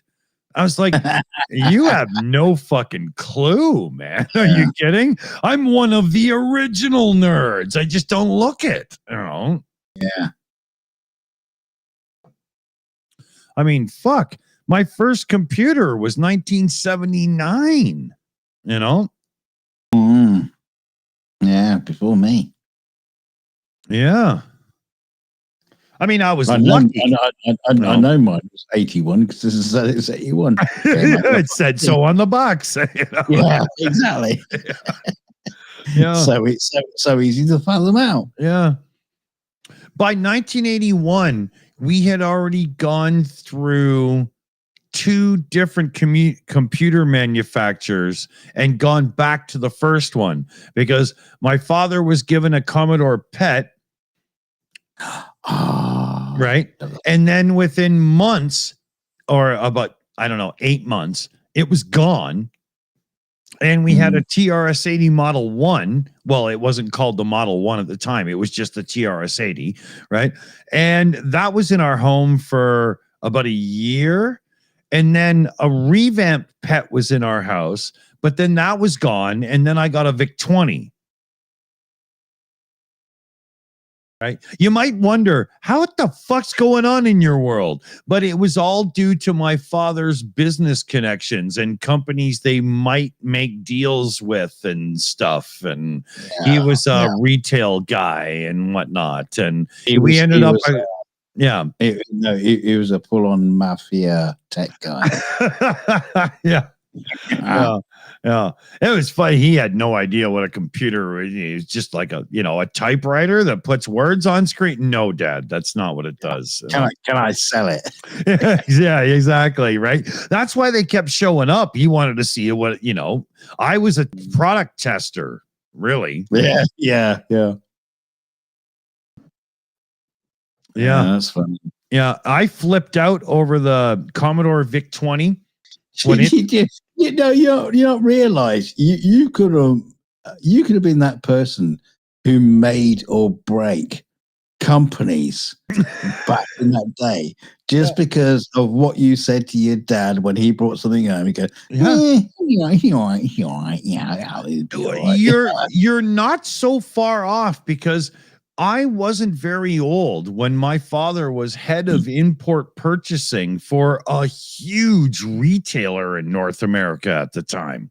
And there wasn't a lot of people who knew what they were talking about back then. He's just bringing it to you, just like, what do you think about this? I had the first Sony Walkman, the gray one with the orange earbuds and everything, the whole bit. I had all of that shit just given to me as a kid. To me, it was not okay, cool, right? Well, you should have had a YouTube channel back then. Dick Dawson reviews. Yeah, that would have been cool. Those old Mattel handheld video games. We had the Atari, the Intellivision, and whatnot. Oh yeah, it was fucking badass, man. Well, piece of shit. Well, yeah. That would have been great to get paid to review that stuff. Nobody thought of that back then, right? I know. Yeah, that would have been cool. Because there wasn't any. No, there was no such thing. It was like what you get in the magazines. Yeah. they were shitty magazines. Oh yeah, guerrilla style. I remember because of the magazines and the TV ads. I wanted that electronic Simon when it came out in the 70s more than anything because it looked like the UFO from Close Encounters of the Third Kind, right? No. It looked like the UFO from the ELO album. Yeah, there you go. Actually, it did, right? Don't bring me down, right? It Mr. totally, Bullseye. and a bit like Boston too, right? Hang on. Was it Boston or ELO? No, ELO had it more than No. Boston, but Boston did it as well. They even did it for the second and third albums, right? That's why the third album's called Third Stage. Okay. Right? Yeah. I just suddenly had a feel that I might be confusing my album covers up. No, you're on track. And I got Simon back in the day, and even though it was just some stupid Simon Says memory game, because it looked like a UFO, I loved it, man. That was good. Well, yeah, I mean, there's a whole thing, from Close Encounters when, they're doing the big vision wall with all the lights and, it just fitted perfectly with that. Although I'd imagine it was just like sheer coincidence. Oh yeah. The two things came together, but yeah. If the product had been developed a year or two later, the tones of Simon would have been the tones from Close Encounters, right? For sure. But even to this day, that toy made such an impression on me that I have an original 70s Simon in the box in my living room. It's a good, let's face it, it's simple, but damn, it's a good toy. Oh, yeah. My son and I still play it. Although, oh my God, now that I'm an old man with tinnitus, it's fucking loud. Oh my God. Yeah. Yeah. You sure you mean tinnitus or do you mean Tariffs? Oh, well, both. But you know what I did was I took it apart and put some foam in front of the speaker to shut it up some. Oh, really? Yeah. It's loud. I'm surprised you haven't actually cabled it up to your Dolby system. On your Dolby with a whole. Well, let's say it properly. I have an Onkyo based system because I like audio. Okay. I got it cheap, but wow, do I have a good setup. I thought Onkyo means you don't like girls. Well, I don't like them touching me unless I know it's a sure thing.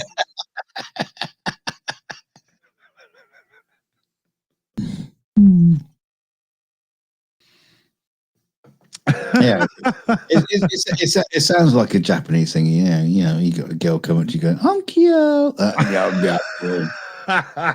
Just sit back, sister. We're going to talk about this.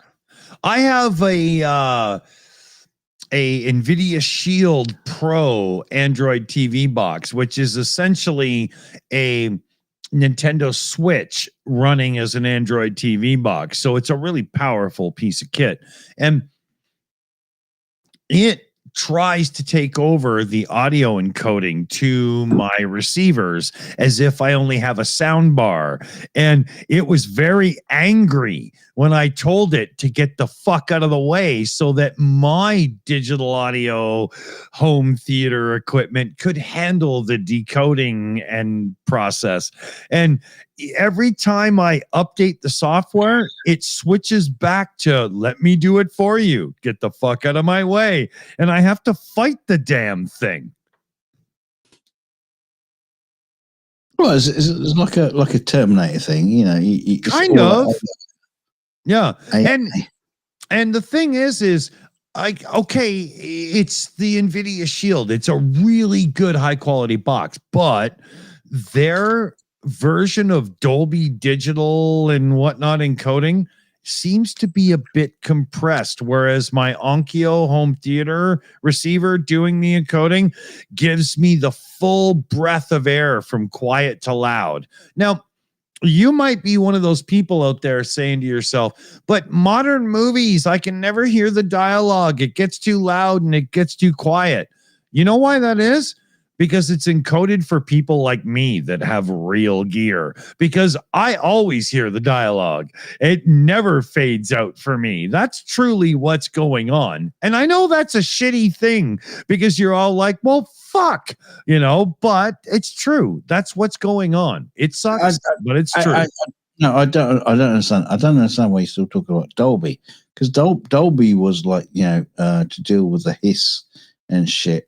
Yeah, but tape. Dolby went into home theater in a big way. Like I have DTS, Dolby Theater Sound, and DTS Plus and whatnot. I'm not a fan of Atmos because that whole thing about above you is kind of bullshit, especially because we all have neighbors and stuff and whatnot. But it's not doing the same thing. No, now it's encoding the surround environment. It has nothing to do with original Dolby being a noise reduction. You're right. Right. So it's just a product name now. Well, no, they became a company based on audio quality. Yeah. Right. Just like THX did, but then Lucas got bored and just put it in the can. That was weird. Right. I had a Denon receiver that was THX, and I was like, oh, yeah. And then it just went away for home use. It was done. Really? Yeah. But it's worth it.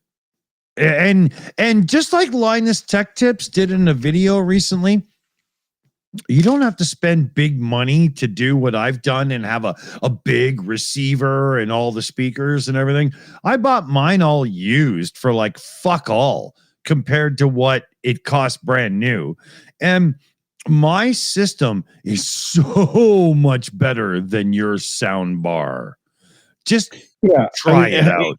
It really hasn't changed much in the past, 10 years or so, is it? No. It's totally worth it. Yeah. KK in the chat. THX's motto should have been, the audience is now deaf. Yeah, that whole intro sound thing for somebody like me with like tinnitus and stuff. Holy fuck, that was not good. Yeah, I definitely agree. It was very cool though. Yeah. But if you're one of those people who think that modern movies and TV shows, the dialogue isn't loud enough, it's because it's encoded for people with better audio. And I know that sucks, right? And there is no real solution to it. But there is one part of it that I do agree with. I hate this modern thing where big drama moments have to be whispered. Yeah. I fucking hate that, man. I fucking hate it. Yeah. Yeah, I know. I agree totally. Yeah. I've been in many situations over my life that were, holy fuck, shit's about to go down. And nobody whispered, man. It's just not how it works. It's not even real. Angry people yell. It's like they're trying to do ASMR. Yeah. I don't get it, but I hate it. Like long nails dragging across the microphone. Yeah. But I fucking hate that crap so bad. Oh my God. We're coming up on 3.5 hours. Well, you said earlier, so, well, we're going to stop yet. It's your fault. Yeah, but I didn't realize it was that. You're whinging, Pommy. Oh, hang on. No, you're Canadian. You cunt. Whatever. Pommy twice removed. Yeah. Well, you're almost a Pommy. Almost. Yeah. We appreciate good tea, but we're not royalty. Yeah, PJ says another 2 hours. Yeah, PJ, you're going to be the first to bed, so shut the fuck up. So let's see here. Consumer advice? Well, no, we tried that last time and glitch. Yeah, no. Can't remember what you came up with last time. You know what? Let's just give it 10 minutes. I'll have a couple of hoots of this lovely black hash. Give it 10 minutes. What, you like had a nasty smelly shit? Well, I'm I have this really nice aluminum beer cozy that I use, and it's hard to judge the weight of the beer because it's not quite right. So It looks like 3 minutes to me. Well, I'm thinking 7 minutes. 4 minutes. Yeah, 7. I'm thinking 7. No, you're wrong. See, you just drank 2 minutes there. Yeah. Okay, 6.5. Okay. Yeah. This is like a sci-fi movie where you could drink the last minutes of your life away. What you need? Where's Justin Timberlake? What you need is like the level tracked on in a graphic to the side of the can. You can see it. Yeah, exactly. Yeah. Like a progress bar. Yeah, we can count the worthwhile contribution he's got in millimeters or milliliters. Yeah. Oh, I'll tell you what. How you do it in the future is you just have like a weight. You have like a measure, scale. And you put the cup down, and the full weight, and you can see it. He drove 2 stone. I walked 357. And I would swim 300 liters.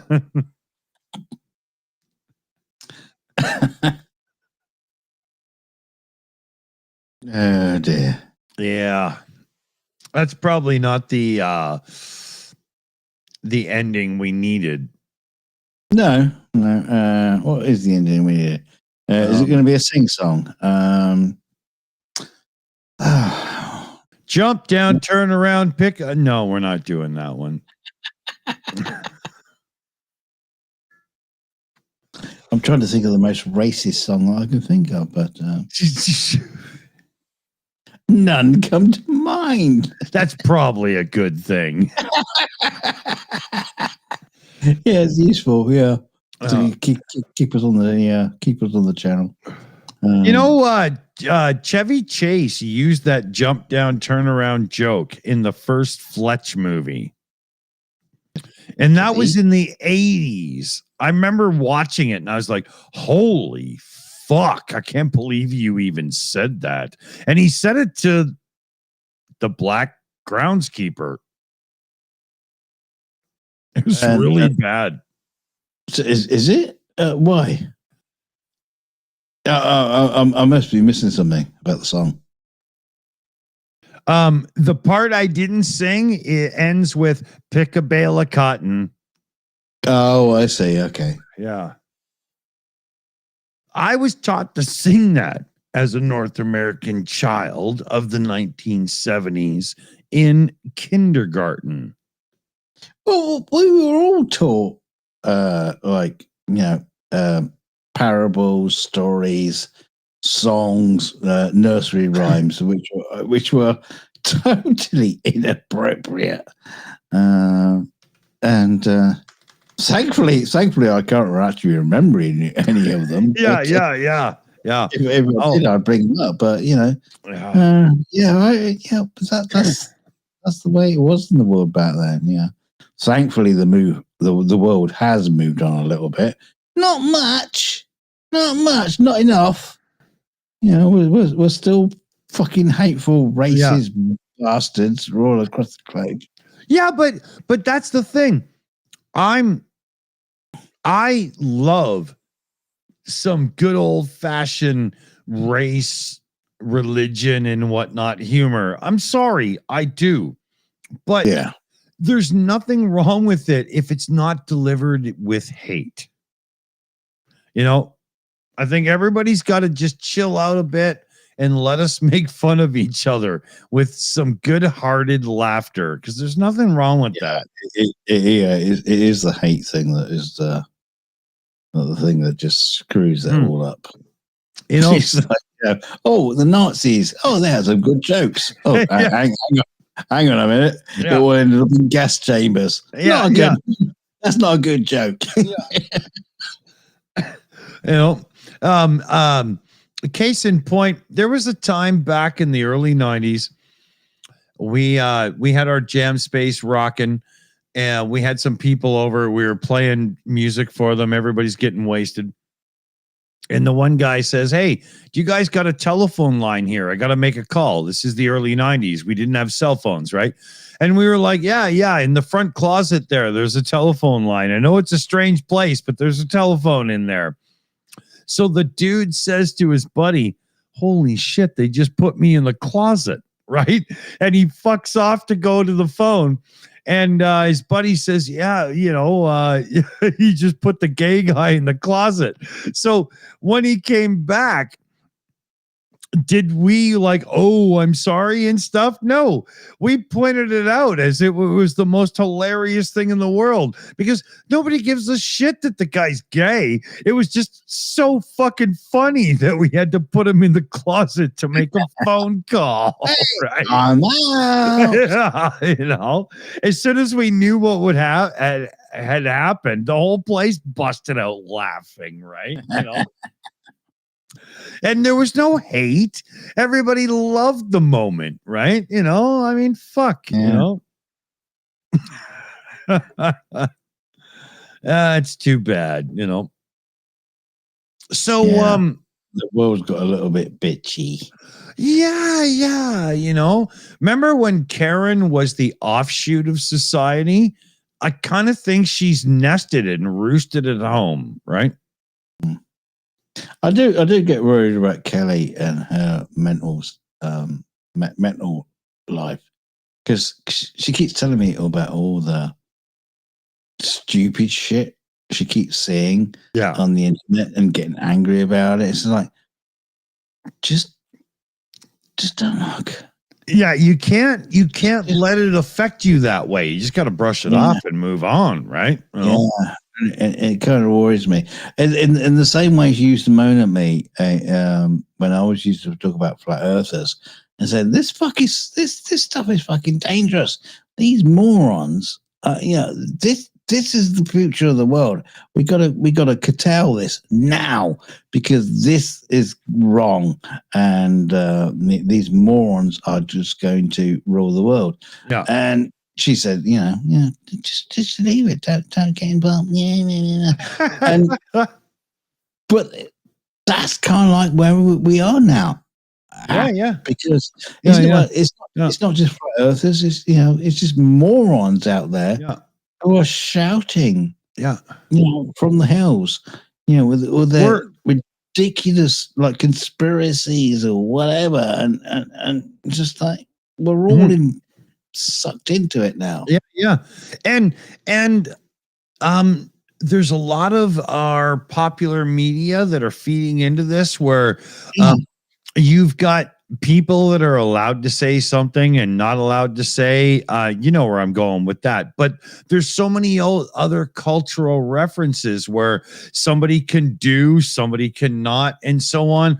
The last thing we need as a people is these fences and walls. It's got to be more, hey, like, if the song lyrics are, let them do it, and if it's okay for them, it's okay for, you know what I mean? You can't.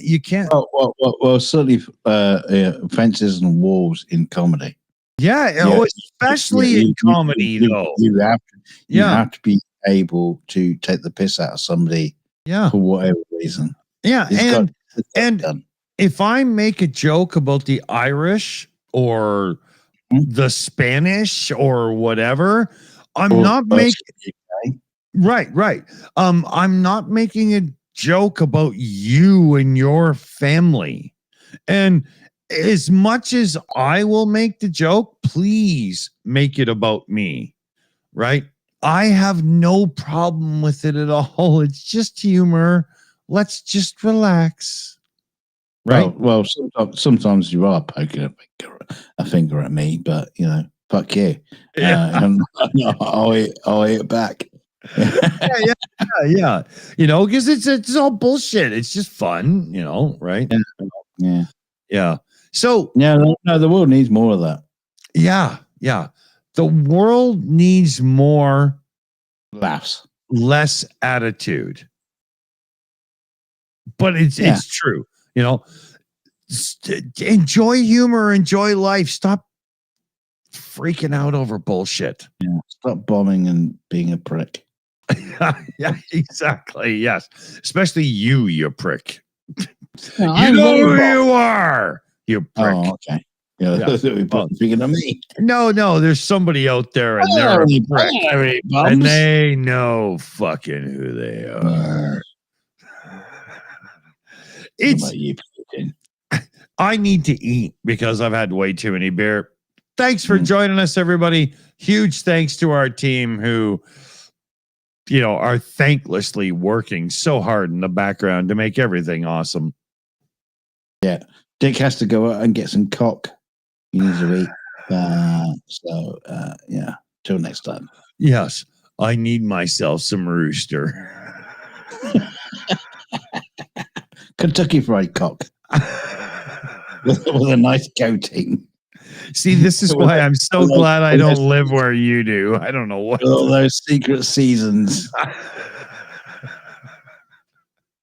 You must be a Sylvester Stallone fan. You can't. That's.